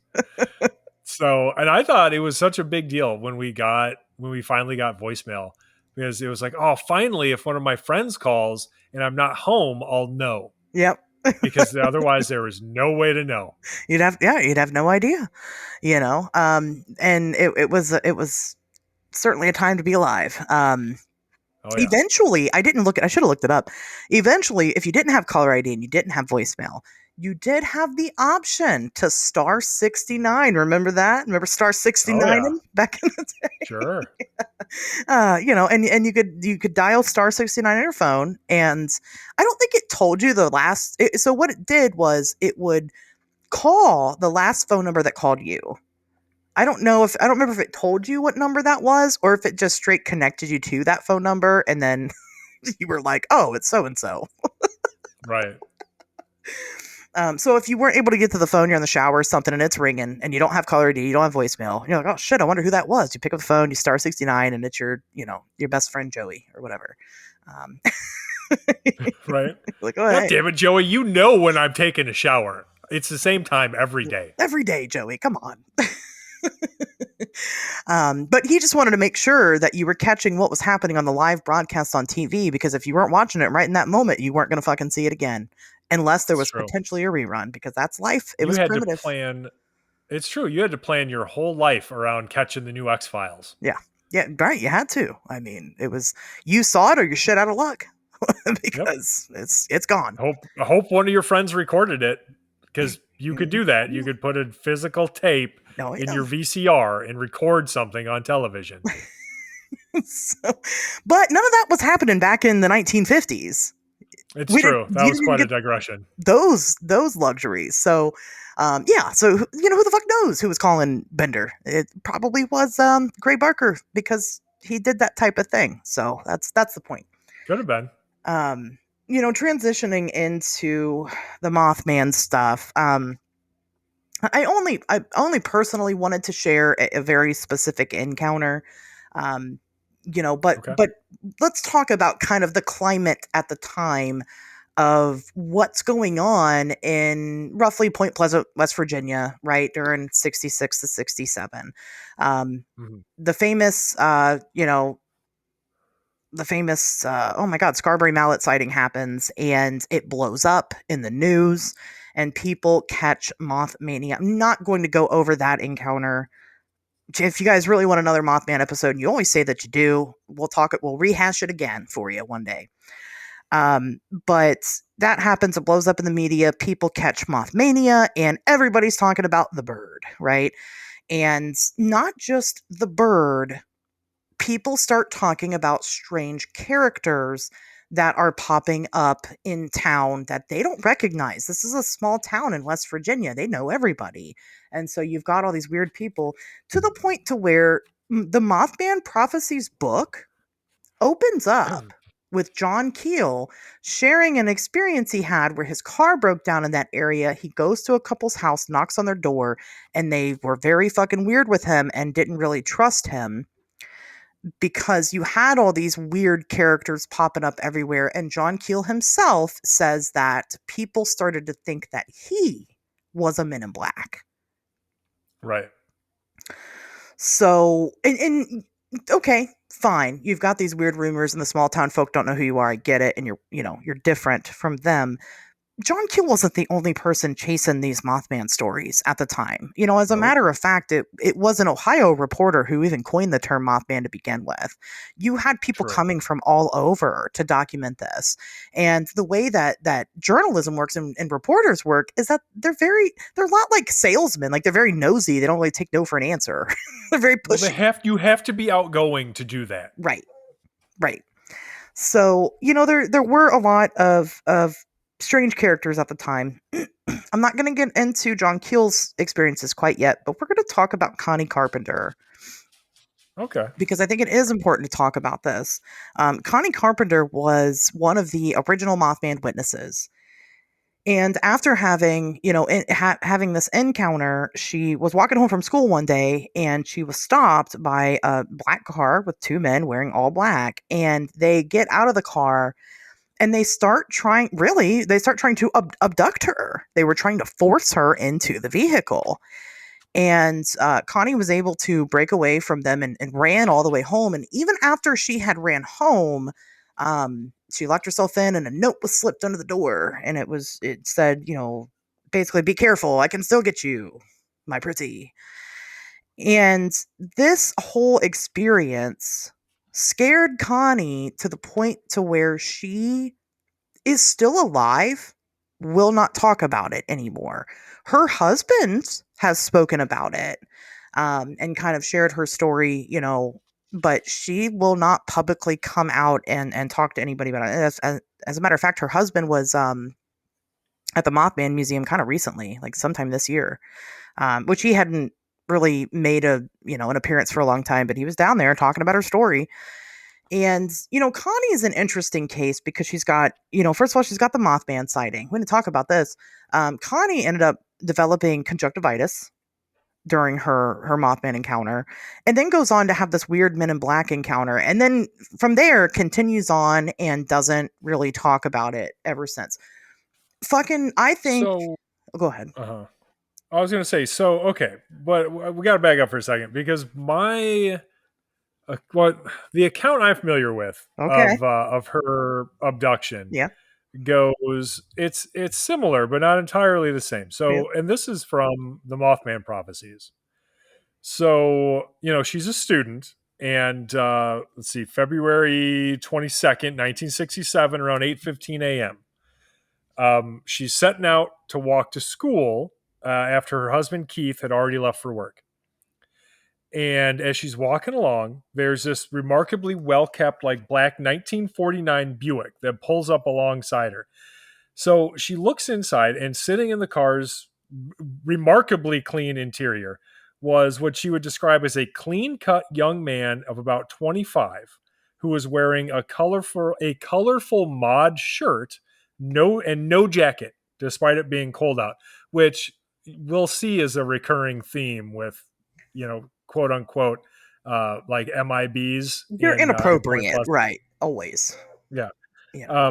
And he had black hair that was neatly combed, a deep suntan, and no noticeable accent. So he opens the door to ask her for directions, and when she walks over to his car, he lunges at her, grabs her arm, and orders her into the car. She fights back, breaks away, runs home. So, and we're going to see this over and over and over again. People keep calling these Men in Black sightings. This dude was wearing a colorful mod shirt. Yes. Right? So he did not look like, he wasn't wearing a fucking black suit, you guys. He was probably just some pervert trying to abduct a young woman, that I buy, but he's not dressed like a whatever you think a Men in Black is supposed to be. And in fact, almost nobody ever is. It almost never fucking happens ever that somebody is actually dressed in a black suit with a black fedora or whatever. Even Bender's, even his Mibs, right? They weren't dressed in fucking suits. He said they looked like clergymen. Yeah. So they're wearing black fucking, what do you call them? Cassocks and shit. Those priestly robes. They just happen to have weird, Hamburg style hats on. Wait, so he had men in dresses at his house? And okay, I'm sorry. Let's get off the Albert Bender gay lover train. Sure. I'm just saying. Yes, so right. it's people have a tendency to skip over these inconvenient details in these stories, right? I understand the human need or desire to fit everything within a narrative, but there is no Man in Black here. There's a dude wearing a colorful fucking mod shirt who tried to grab a young woman off the street. That's a police matter. That's not something for paranormal investigators, right? Yeah. And I want to ask because I have a point. Does the rest of the story match from that point on? Yeah, with the note getting slipped under the door that's saying said something like, "Be careful, girl, I can get you yet." And yeah, and then they did end up moving like shortly after They that. did. Yeah. Because this wasn't even in Point Pleasant. This was in Middleport, Ohio. So like they had moved from Point Pleasant to Middleport, Ohio, and she has this terrifying encounter, and then they move. I want to say back to Point Pleasant, like after this happened, So I asked that because the story that I heard originally came from John Keel, not from the Mothman prophecies.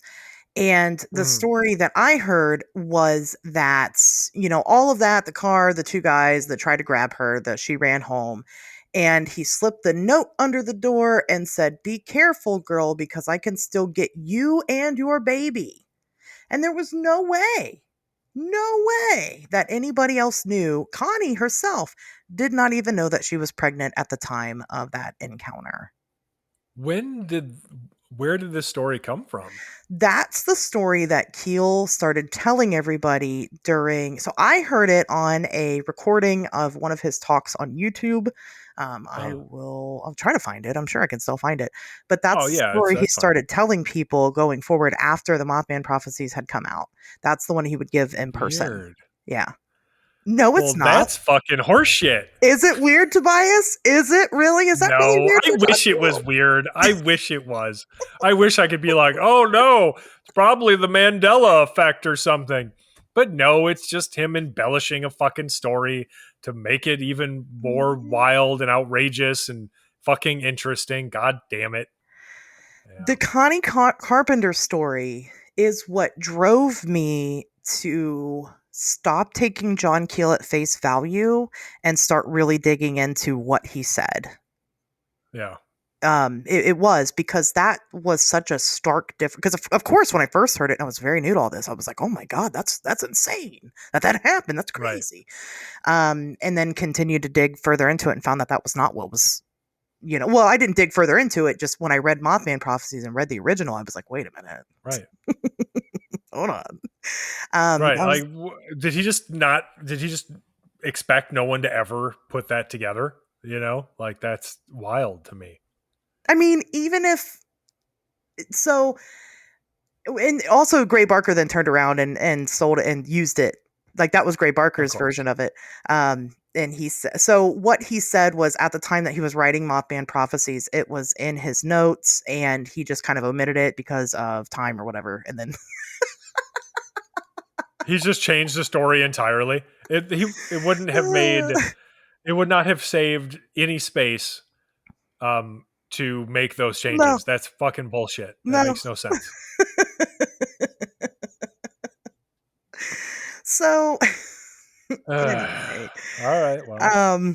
The Keel and Barker duo, let me tell you, it is at its fucking peak during the Mothman situation. Just making shit up. Just making shit up. And of course, Keel, as we all know, the Mothman Prophecies book is really less about the Mothman and, more about everything else, right? And one of those everything else is, Keel's insistence that he was receiving, I'll imagine this, all kinds of weird phone calls with weird messages and stuff. You all know that. You've seen the movie, right? At minimum, it's in there.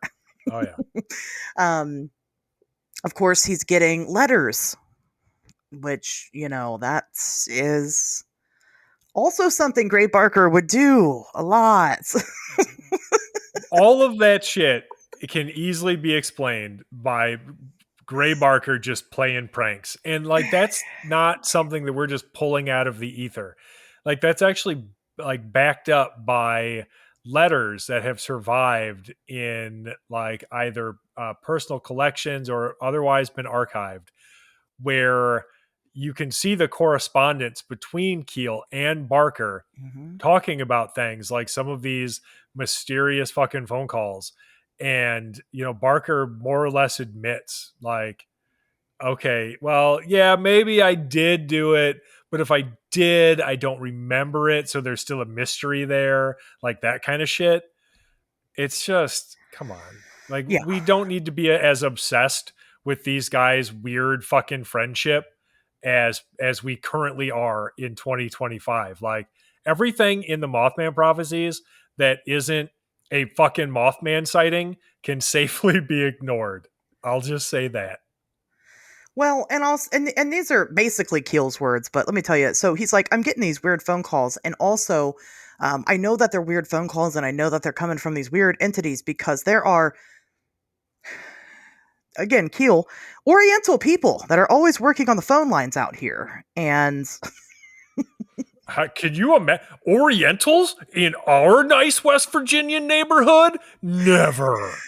Like, what, you fucking racist? Shut up. God damn.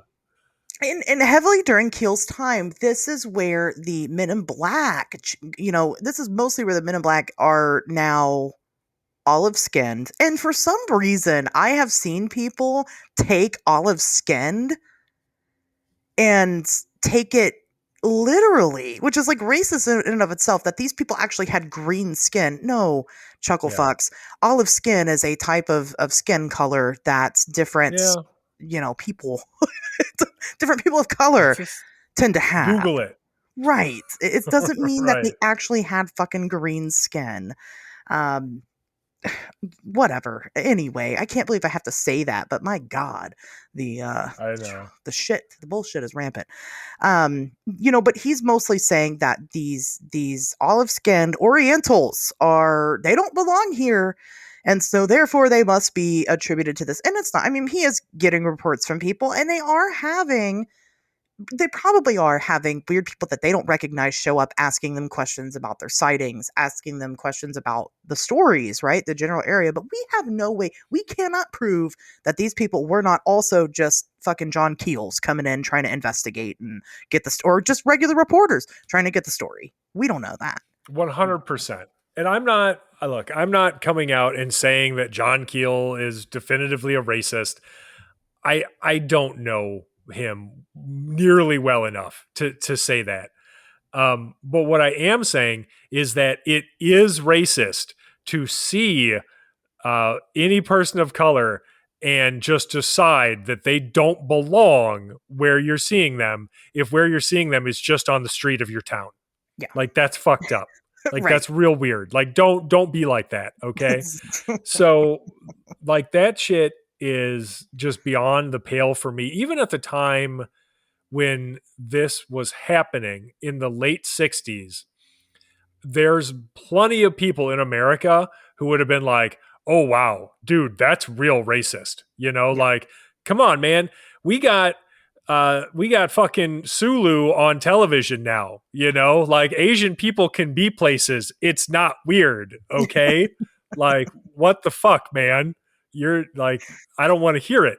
So, I mean, the other thing to consider too is the point that you brought up, of course, is, MUFON existed at this point, and people were actively interested in investigating the ongoing UFO flap, which was why John Keel was there in the first fucking place, right? That was being reported over Point Pleasant, like specifically around like the TNT area. And obviously, if people are seeing a winged humanoid, they're going to be interested in that too.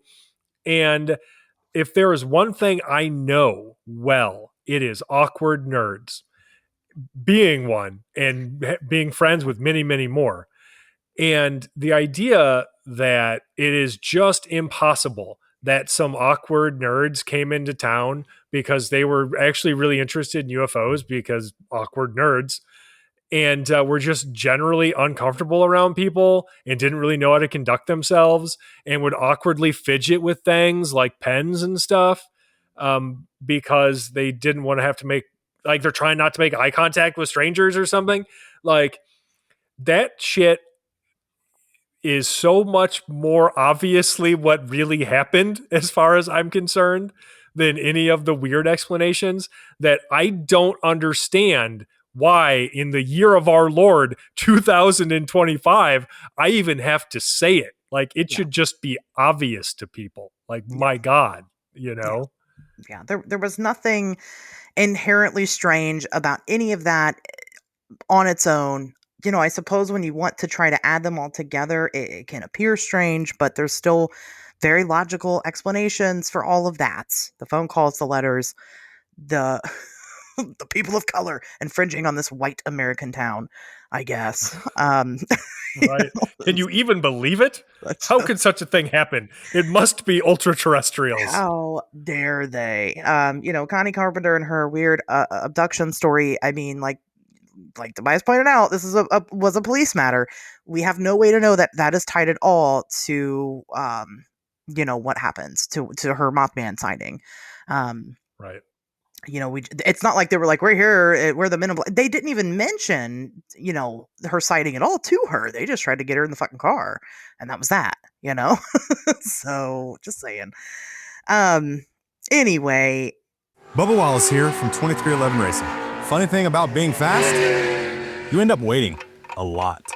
First to show up, first in line, then just waiting. Me, I rev up Chumba Casino. With over 200 social casino games, no slow lanes here. Why sit around when you can spin? I'm already racing. Your turn. Play for free at ChumbaCasino.com. Let's Chumba. Sponsored by Chumba Casino. No purchase necessary. VGW Group. Void where prohibited by law. 21 plus. Terms and conditions apply. I'm ready to move forward from the Mothman stuff. Tobias, Sure. do you have anything else to say about that era of what was going on? Okay.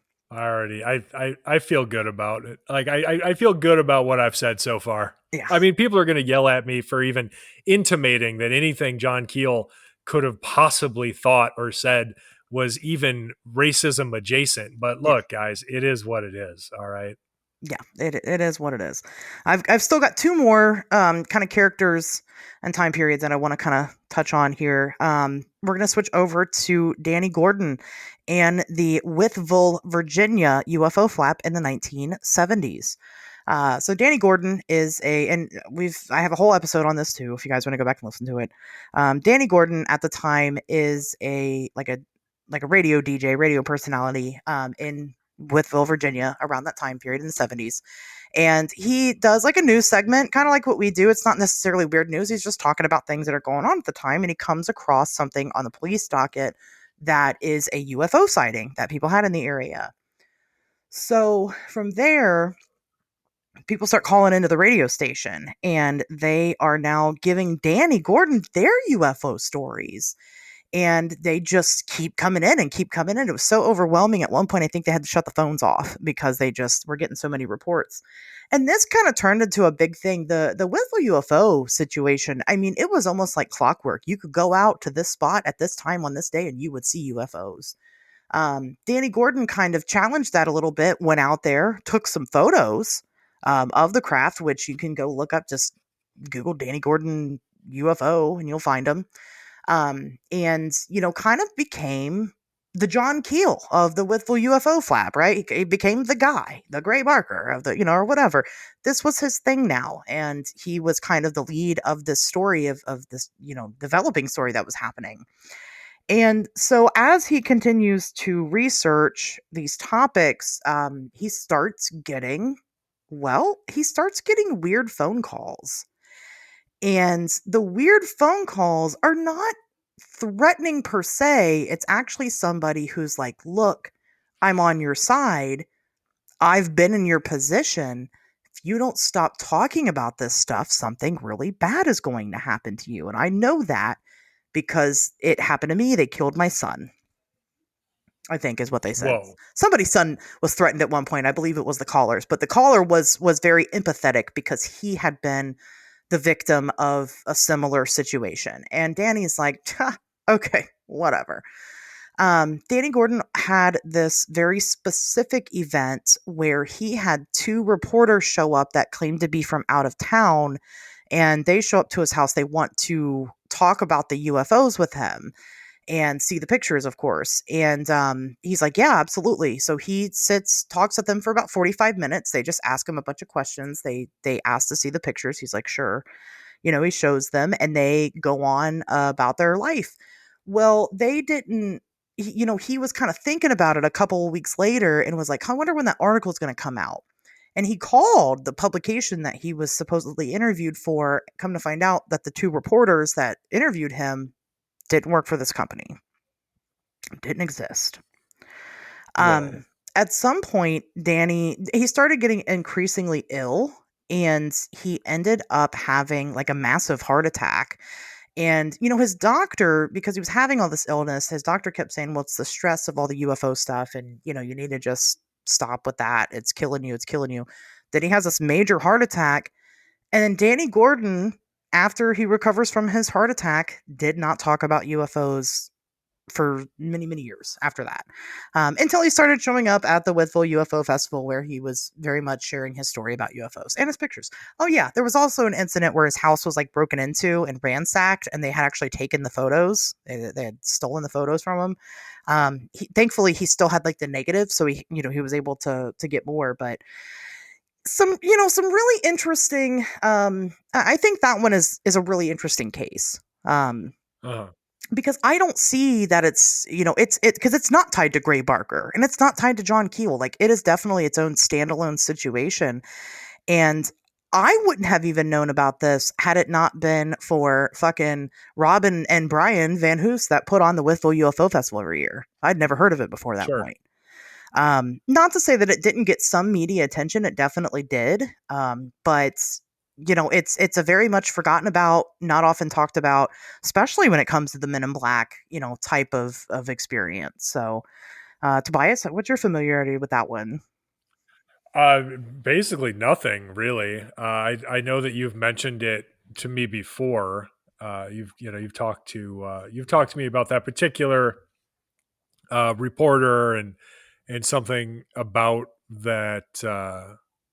About those sightings, like the UFO sightings, and I wasn't really familiar with any of the Men in Black aspects of it. Although, like I shared at the very top of this, I myself have received a report from a witness with whom I have spoken personally that is very much in line with some kind of cover-up happening, and of course, all of the official documentation that people have been able to find regarding all of the various Air Force projects into UFOs, beginning with Sign and then Grudge and then fucking Project Blue Book has shown that really those projects were designed not to investigate UFOs, but to debunk them, to cover up anything that might have actually been happening.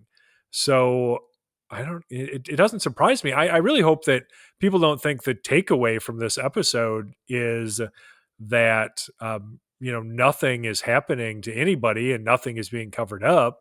It's just that, obviously we need to be very discerning in what we accept and what we do not, because people will take real events and real phenomena and twist them all up into their own entertainment and shit, and becomes very difficult at that point then for us to separate truth from lie. But that doesn't mean, just because there are lies doesn't mean that there isn't also some truth. Yeah, it's a really interesting one to me, that whole situation. Maybe we'll cover it again in a fuller episode just with your opinion, because it's kind of new and it's not often you get to cover something new on this show. So that's true. But I've met Danny Gordon. I've talked to him. He's still alive. He's interesting. He very much takes the stance that aliens are demons. That is a weird takeaway, but hey, if you thought that aliens caused you a heart attack, I'm sure you'd believe that too. So I give him a little bit of grace there. I love that for him. Aliens are demons. Okay, sure. No, that's one of my, well, it's one of my biggest pet peeves. But the classic explaining one mystery with another. I think it's awesome. Might as well say they're fairies. See, it turns out aliens are demons, but demons are fairies, and fairies are like, I don't know, Democrats or something. Who knows? Oh, I was going to say Topa. Who knows how deep this goes?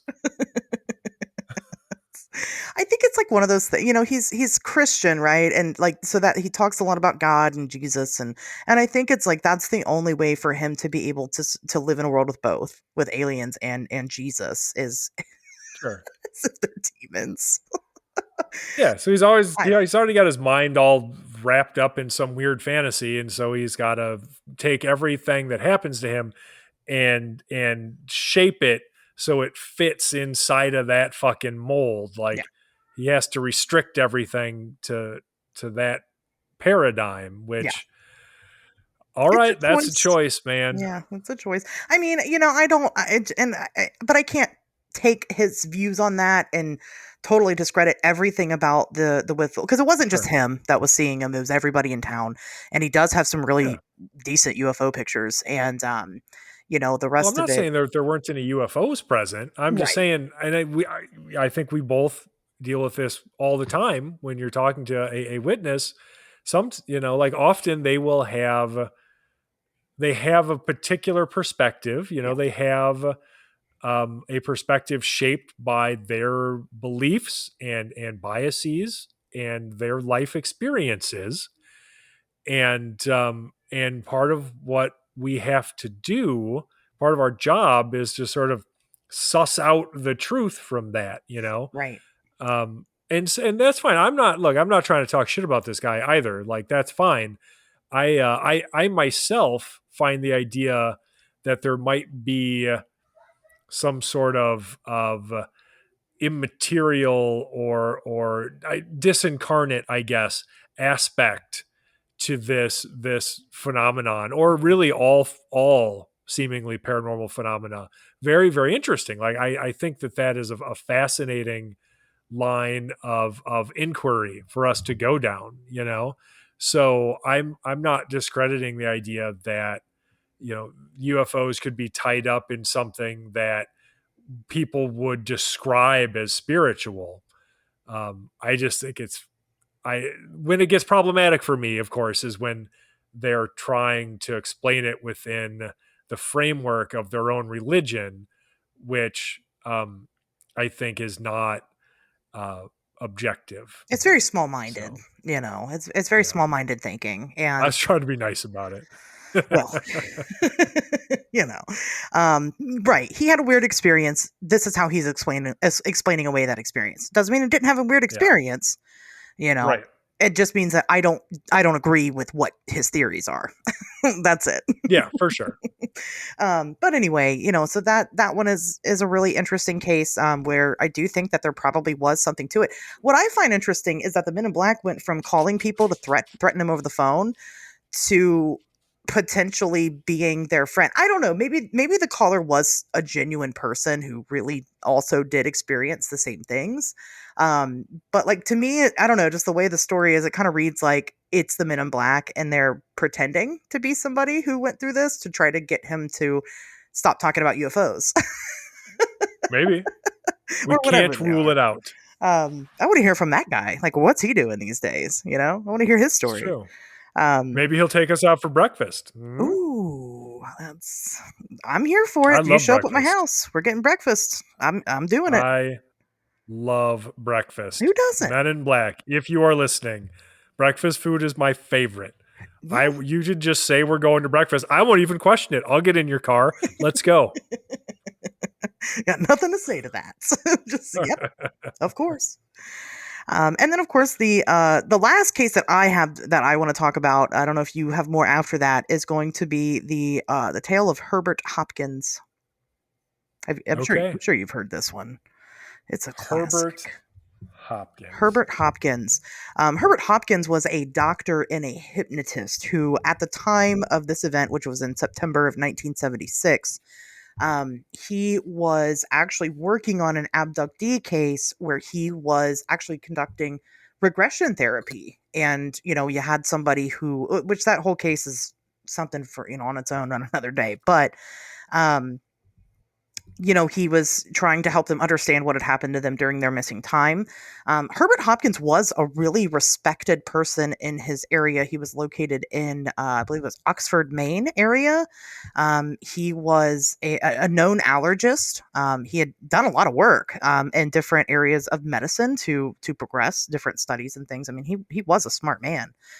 Right. And so, when it came time, he was also a hypnotist. And so he was approached, hey, can you help us out with this UFO case? And he's like, I've never done that before, but sure, why not? open-minded to the possibilities.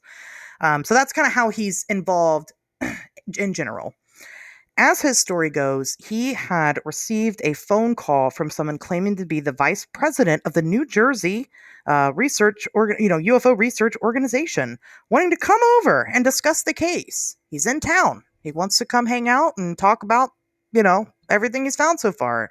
And Hopkins, assuming that that's fitting, he doesn't really know a lot about UFOs. This seems like somebody that does. Sure, come on over, fella. And so, right. So Hopkins hangs up the phone, goes to the porch to turn on the porch light, so that way, his visitor can find the house easily. And as he does, his visitor is stepping up onto the porch as he is walking out there to turn on the light. And this was very strange for Hopkins. He didn't see any vehicles around, and he knew that there was no way in hell that this guy called him, immediately hung up, and was already at his house. Again, it's 76. They don't really have cell phones. Yeah, it wouldn't have been common, that's for sure. Right. So this guy seemingly materialized out of nowhere. His first impressions of the guy was that I thought he looked like an undertaker. Is his quote. He said he had on a black suit, a black hat, black shoes, and a white shirt. Typical Men in Black attire. Finally, a Men in Black who was actually wearing black. In black. He like did a black have suit. Gray suede gloves on. They were not black. So I'll allow it. So the visitor comes in, and when he takes his hat off, something unusual was noticed by Mr. Hopkins. Not only was the man completely fucking smooth like a baby's bottom bald, but he also had no eyebrows and no eyelashes. So, real bald. Alopecia is a thing, though. Real bald. It is. Alopecia is a thing. Very much a medical condition. Kind of jealous of people that got it, to be honest with you. Kind of sick of shaving, You need eyelashes. Yeah, but you can get you fake do. ones now. now. You literally, you need them. It's necessary to keep shit out of your eyes. But you can glue ones to your face in kind of a semi-permanent fashion, so... That's true. Just saying. That's okay. Fair enough. Just saying. He had pale white skin, and he had these really bright red lips. And... it's so hilarious to me. At one point... He noticed his luscious, deep red lips. He had these very luscious, deep red lips. At one point, while they're just casually talking, the man reaches up with his gloved hand, with the back of his gloved hand, and swipes at his lips. And when he does, the lips smear across his face. And Hopkins looks at his glove and notices that there is now lipstick on his lips. The man actually had no lips at all. He had completely drawn his lips on. Okay. Huh. So... Yeah. They're just chilling still. And that was weird. And I guess Hopkins wasn't like, you got a little something on your... I don't know if he did or didn't. Yeah, what do you do in that situation? Right. You're just like, oh, dude, I think you dropped your lips, Your lips are trying to run away. Let me get those for you. Because let me tell you, somebody that draws on their eyebrows, there have been... Most of the time when I'm at home, yes, I draw my eyebrows on. I don't do it because I need your approval. I do it because I like to do it. But when I'm at home, my day-to-day life, I'm not wearing eyebrows. And so when I get dressed up and I go out, sometimes I'll go to itch my eyebrow, and I'm like, oh no, I know that terror, Men in Black guy. Because you're doing it, but now you can't stop. You've already committed. Right. But then I excuse myself and go to the bathroom and, just wipe my eyebrow off. I guess I would do that with my non-lips too. So, as this continues, the visitor eventually, he makes mention that Hopkins has 2 coins in his pocket. He's like, hey, you got 2 coins in your pocket, don't you? And Hopkins like, well, how did you know that? There's no way you could have known that. Except it's 1976 and everybody has cash. But okay. Right. So Hopkins is like, yes, of course I do. And so the man asks him to take one of the coins out and place the coin on the guy's hand. And he's like, okay. And he does, and the guy's like, okay, don't watch me. Don't look at me. Look at the coin. Watch the coin. Keep watching the coin. Are you watching the coin? Do you see the coin? And Hopkins is like, yes, God damn it. Yes, I see the coin. Yes. What's going on? As Hopkins is observing the coin starts to kind of, the way that he describes it is, it kind of comes out of focus. And as it's coming out of focus, it is gradually disappearing until it is completely gone. It's not melted, it's not disintegrated, it is completely gone. And while he's trying to wrap his head around what's going on, the visitor said, quote, neither you nor anyone else on this planet will ever see that coin again. Wow. Then the character goes on to tell him that he had in fact done the same thing to the heart of an abductee and would do the same thing to Hopkins if he did not erase all of the regression tapes that he had. So this is my favorite part. This one's real. I really like this story. It's a lot of fun. My favorite part, though. Right, it is. After he got casually robbed and threatened, Hopkins noticed that the visitor's speech had started slowing down. It was kind of weird, almost as if the man was running out of energy. And the man kind of stands up, he's struggling, but he stands up and he says, quote, my energy is running low. Must go now. Goodbye. And he leaves.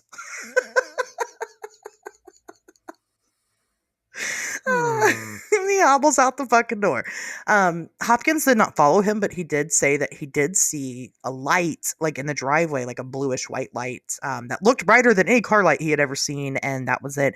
And he did, in fact, erase all the regression tapes that he had.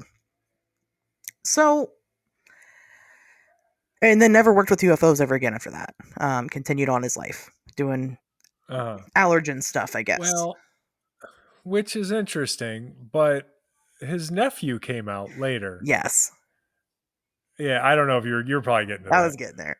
But yeah, I mean, this is another one where maybe we can take this guy at his word. Maybe we can't. But his nephew comes out years later, like years and years later, actually, like 2008 later. Yeah. And it's just like, oh, my uncle, yeah, he liked to make shit up all the time. Yeah, like that was his thing. He was just a fantasy prone dude. Loved making shit up. Making shit up. Loved it. Made this shit up too, probably.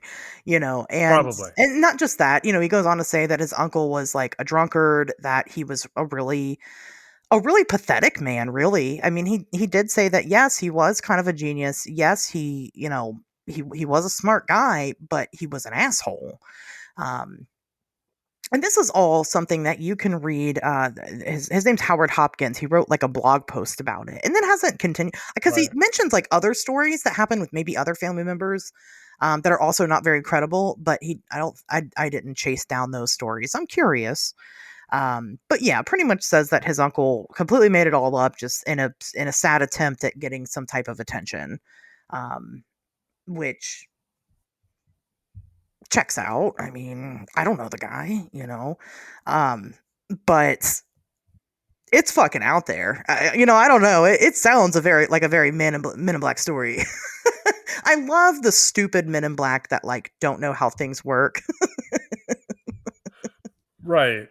Well, it's and that shit it's always such an obvious, like, invented detail too, or it's just a misinterpretation. Like I mentioned earlier, it was with it was like Mary Hyer's first encounter in Point Pleasant, where the guy came in and he's just asking like about stuff, nothing important, whatever. And she gets creepy vibes from him. So she goes and gets another guy and they're talking to this guy, and she like offers him a pen, and she's like, and then she says something. Well, John Keel says she said something about how, because you always got to add that part, because who knows what she actually said. This is just what Keel said she said about, him taking the pen and looking at it like he had no idea how a pen worked. Right. And I'm like, man, I don't know. Somebody just handed me a pen and I'm like nervous because I'm just kind of an awkward nerd. Yeah, I'm going to look at it and you're going to think it's weird because I'm just weird. You're going to fidget it and, and mess with it. And, especially if you don't have anything to write down. That's Yeah, like don't judge me, normie. All right, like ableist bullshit. Like just whatever, dude. You're weird. Shut up. I mean, right? It definitely could have just been a regular fucking guy, except for the coin thing that that disappeared. That was, but people do illusions all the time. Like that's one of my favorite, my favorite things about stage magic is the illusions. People are fucking good at Close up that. magic. Love that shit. Yeah. And he just got himself a free quarter. He was buying a soda with it. Yeah, I'll steal all your quarters. That's the only reason I even bothered to learn close up magic. Just the steel quarters for sody pop. Just for the quarters. I don't know. He might get himself an ice cream. That's not totally impossible. And like Tobias said, alopecia is a thing. It is. Maybe he had lips, they were just really thin, and so he liked to fill them in. Again, don't fucking judge people that like to make themselves look pretty. Like, what's wrong with that? Right? Nothing. Yeah, don't set a bunch of arbitrary beauty standards and then like shame people for trying to fucking meet them. Right. Society. God damn. Rude, because I also overline my lips. Again, Men in Black creature, we would be good friends. It sounds like. Or again, it was just all made up. His nephew brought up some really good points. Like, why would the guy come in and threaten to disappear his heart if he didn't erase the tapes? Why wouldn't he just disappear the tapes entirely? Right. That's what is the point? Just to like fuck with him? Yeah. He's like, I could just disappear the tapes, but I really want to mess with this fucking asshole first. And that kind of seems to be the issue with the Men in Black in general, because where the fuck are they now? It is Ryan here, and I have a question for you. What do you do when you win? Like, are you a fist pumper, a woohooer, a hand clapper, a high fiver? If you want to hone in on those winning moves, check out Chumba Casino. Choose from hundreds of social casino style games for your chance to redeem serious cash prizes. There are new game releases weekly, plus free daily bonuses. So don't wait. Start having the most fun ever at ChumbaCasino.com. No purchase necessary. VGW Group. Void where prohibited by law. 21 plus. Terms and conditions apply. There have been other modern day potential alleged Men in Black encounters. We've got Dan Aykroyd claims which I don't know why he thinks that they were Men in Black. Dan Aykroyd's story, he was filming his show that was all about weird shit. Right. He walked outside, he saw Men in Black, and then he walked in and the show was canceled. I mean, I don't know why he put two and two together and was like, oh my God, it was the Men in Black out there. That doesn't... He saw a guy looking at him. Yeah. But he's Dan fucking Aykroyd. If I saw him on the street too, I'd be like, holy shit, is that Dan fucking Aykroyd?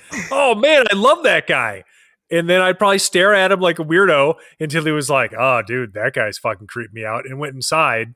And then yes, if coincidentally something bad happened to him after, sorry man, I didn't do it. I was just starstruck by Dan Aykroyd. Right. Because you can recognize Dan Aykroyd from anywhere. Like, he looks very distinct. You are fucking Dan Aykroyd. So that's probably one of the most famous modern day ones. I've shared my, and it's kind of jovial. I've shared my own experience with what could have been a Men in Black, the weird college kid who was collecting UFO stories and then was also doing the same exact thing 4 years later, which we've talked about.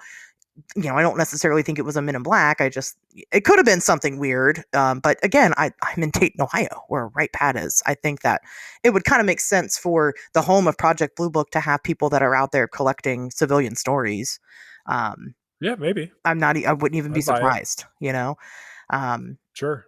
But it doesn't necessarily mean it's some, ultra terrestrial being with special powers from another planet that's coming here to intimidate. I wasn't intimidated at all. I've had weird encounters, and I've never had the quintessential Men in Black knock on my door and tell me to shut the fuck up. You guys have a podcast where I talk about this stuff every single week, and they've never shown up here to tell me not to. True. And I know my stories are real, so why aren't they here? If that's what they show up for. Because we could just say they only show up to genuine encounters and everybody's a liar, and but that's not the case either. So, again, where are they? My issue with it, like I said, is that probably there are. Oh, yeah, that's right. And also, Injured Cold was not a Men in Black. I can tell you that right now, before anybody even says, wow, you didn't even cover Indrid. Yeah, I know I didn't, because I wrote a book about it. You should read it. But he was not a Men in Black. There was no indicator at all that he was a Men in Black. As a matter of fact, he wanted Woodrow Derenberger to go and tell the whole fucking world about what was going on. So that doesn't check out. Yeah. That's the story there. I mean, I just think that people... Wouldn't even occur to me to include him. Keel did, so that's where people get it from. Yeah, I suppose. Keel said he was, so he must have been. Not great. I'm just saying, I do think that people have genuinely strange encounters with genuinely strange individuals. Some of them may even be alien for whatever reason. I'll even buy that. But do I think that there is a systematic group of these people and it's all the same phenomena? I don't. And that's coming from somebody who thinks a lot of the phenomena is the same phenomena. So take that with what you will. Yeah. Just get on out of here with your mibs. Just get out of here. You go have your getting. You go have breakfast and bring me with you. I also want some breakfast. Let's get out of here. And if you don't take me, I'll disappear your heart like I have to other people in the past. That's right. That's such a dumb way to kill somebody. Like, anytime somebody dies from really anything, but it certainly dies suddenly of some inexplicable cause, they're going to perform an autopsy. Right. And if your heart is missing, that's going to draw so much fucking attention. Yeah. Whole medical journals are going to be written around the man with the fucking mysterious missing heart. That's going to be a huge deal. That is the worst way to kill someone. He should have just been either erase the tapes or I'm going to shoot you with this fucking normal terrestrial gun that isn't going to lead anybody to any kind of suspicion. So fuck you. Well, no, Tobias, because the people whose hearts he's taken, he goes to the medical examiner conducting the autopsy and threatens him the same way. And if he tells anybody, then he takes his heart. And it's just a long line of people that are quiet and that aren't. It's just disappearing hearts all the way down. I get it. And it's a cover up. Nothing but missing hearts. Yeah. Cover up. You got to cover it up. They're just making work for themselves. That's all they're doing. Yeah. Well, they are. I mean, sounds like to me they're making fun for themselves. If they enjoy doing that type of thing, That's fair.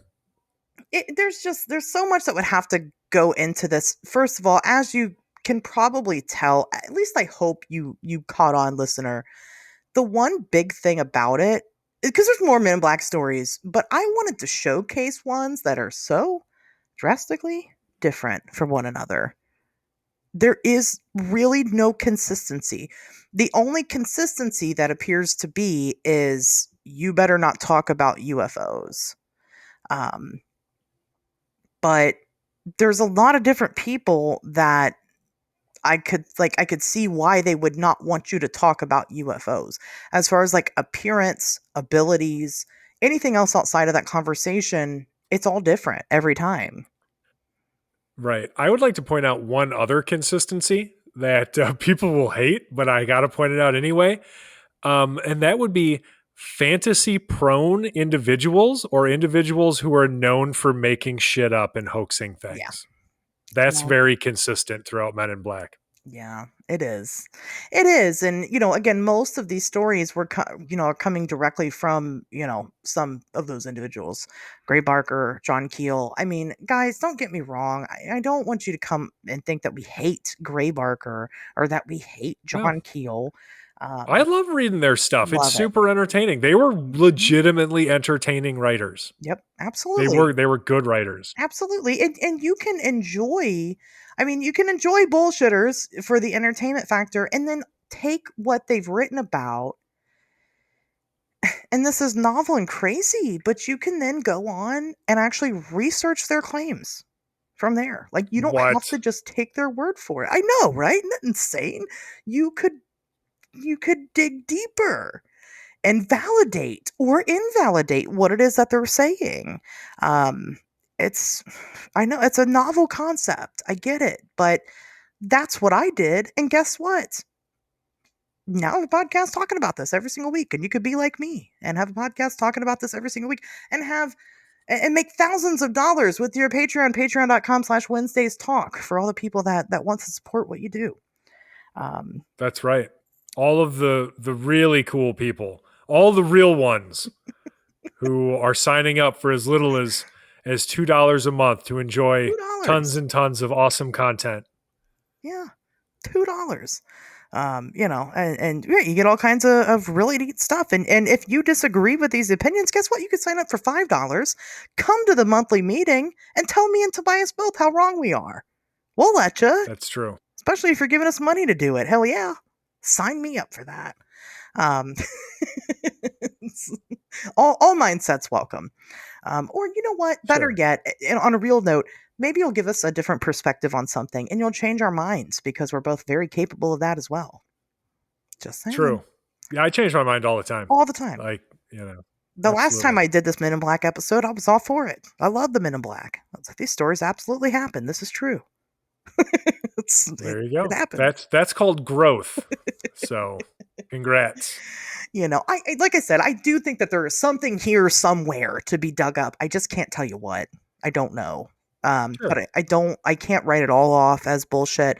I love that it's become, you know, a kind of a big point. You know, of course I love the conspiracy of like, well, then they made it into a comic book, and then they made it, because to go from like these little stories from people that nobody even knows exist to a major motion picture, like that's a pretty big job. Like Men in Black, really, for what it's worth, you guys know about the Men in Black, but that is a really out there fucking topic. So I love the fact that it did eventually get some type of major, and a lot of people that have seen the Men in Black movies, like they're not thinking of it in the sense of, oh man, this really exists. You know, they're thinking of it as, oh God, no, pure entertainment. And it is, because let me tell you, that original Men in Black, that's a damn good film. Check that out. Yeah, they're fun movies. I've seen them. I liked them.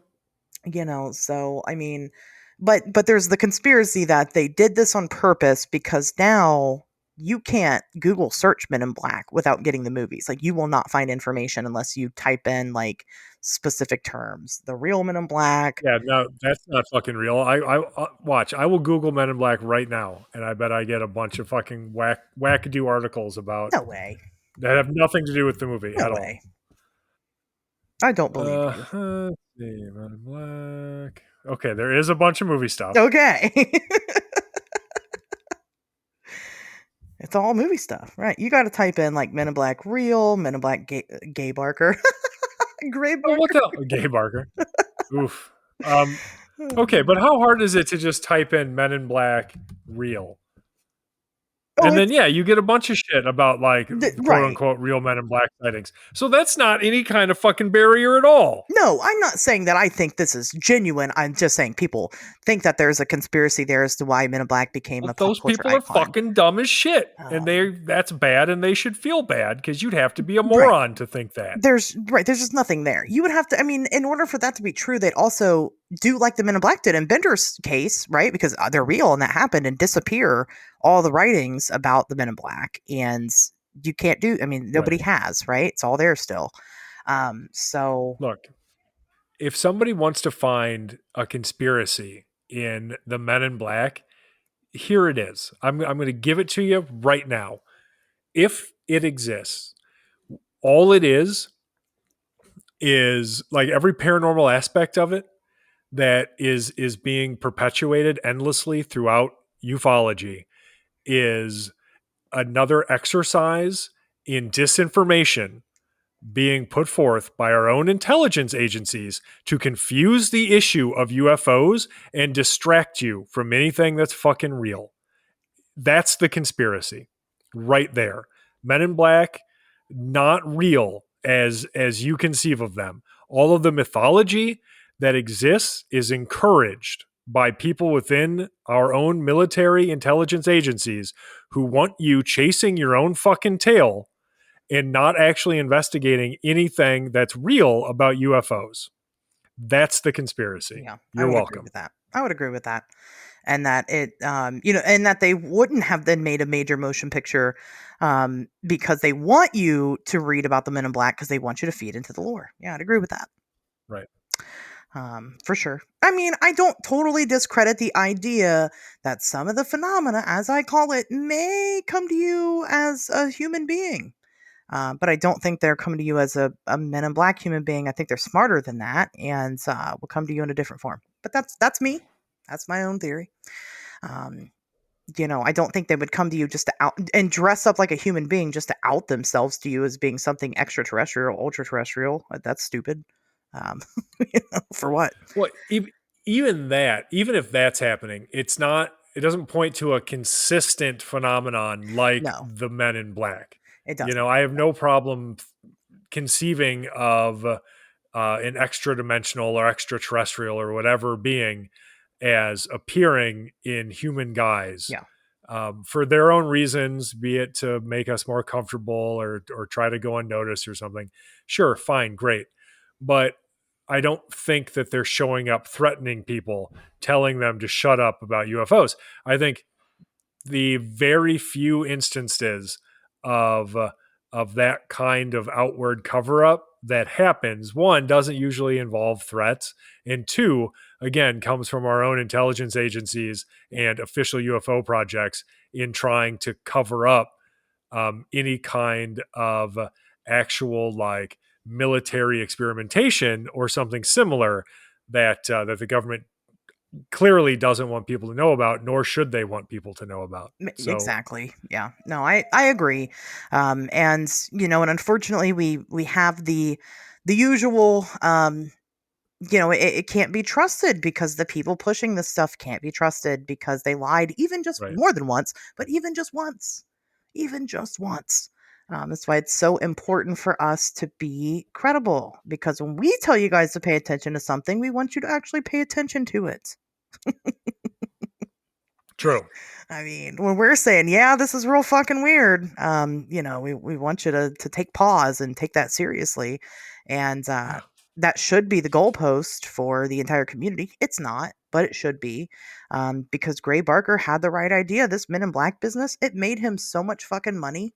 And we're going to go in. Well, it probably didn't make him so much fucking money, but it made him enough money to live off of and have fun making up shit, making up stories. Writing these books wasn't his day job, but he has gone on record more than once saying that he wrote the books because he liked the money. Like it was enough, it was a lucrative enough side gig for him that he was very much encouraged by the amount of money he was making off of writing these attention. books. Let's be real. Attention is worth more than money to some people. I mean, that's, and that's completely valid. You're allowed to like attention, but when you start making shit up to get that attention, instead you could actually really do something interesting for real and get attention. But what do I know? Sure. Like, bring me some breakfast food. Another way to become friends forever with Tobias Wayland. Just take him out to breakfast. You don't even have to say anything. That's just true. Breakfast. That's all you got to say. Please don't say anything. I hate it when people try to talk to me while I'm eating. You just sit there in silence with you and your buddy, Tobias, eating breakfast. That's right. We can look at our phones until we're done eating, and then we can have a brief but polite conversation. There you go. Tobias, do you have any final thoughts on the Men in Black? This was a long one, but man, there's a lot to cover, and there's still. It was. I feel like it's not even. We could have done this in 2 parts, but here we are. Yeah, easily. Yeah, I mean, whatever. I'm sure we'll maybe revisit it with some other cases or something down the road. But yeah, I mean, if there's something I would like people to take away from this, of course, and anybody who's been listening to this show for any amount of time that I've been on it at this point is going to be familiar with this recurring theme of do your due diligence, first of all. But then also, it's important for us to have the intellectual flexibility to allow for there to be a kernel of truth within a larger mythology, and to accept that kernel of truth is really in no way related to the rest of the mythology that has been built around it. because we don't just see that Absolutely. in Men in Black. We're going to and see it you know, again if you and again believe that you throughout go ahead. paranormal topics. Oh no, that was it. I was done. I think you cut out, and I assumed you were done, and I just started talking over you. Oh no! All right, no, it's all good. But you know, if you yourself feel like you have had a Men in Black encounter, I don't want this to stop you from telling either myself or Tobias about it, because again, I do think you experienced something weird. I just can't promise you that it's the Men in Black. In my opinion, I can't tell you what it is. Whatever your experience is, that's not my job. But if you genuinely have had a weird encounter, then I genuinely want to catalog it, like for real, for science. Like, let's do that. Right. You know, absolutely. I'd love to be proven wrong. You know, I would. I'd like you to change my minds. That's what I'm here for. So. Yeah, you know, with that being said, guys, we'll see you back here next Wednesday.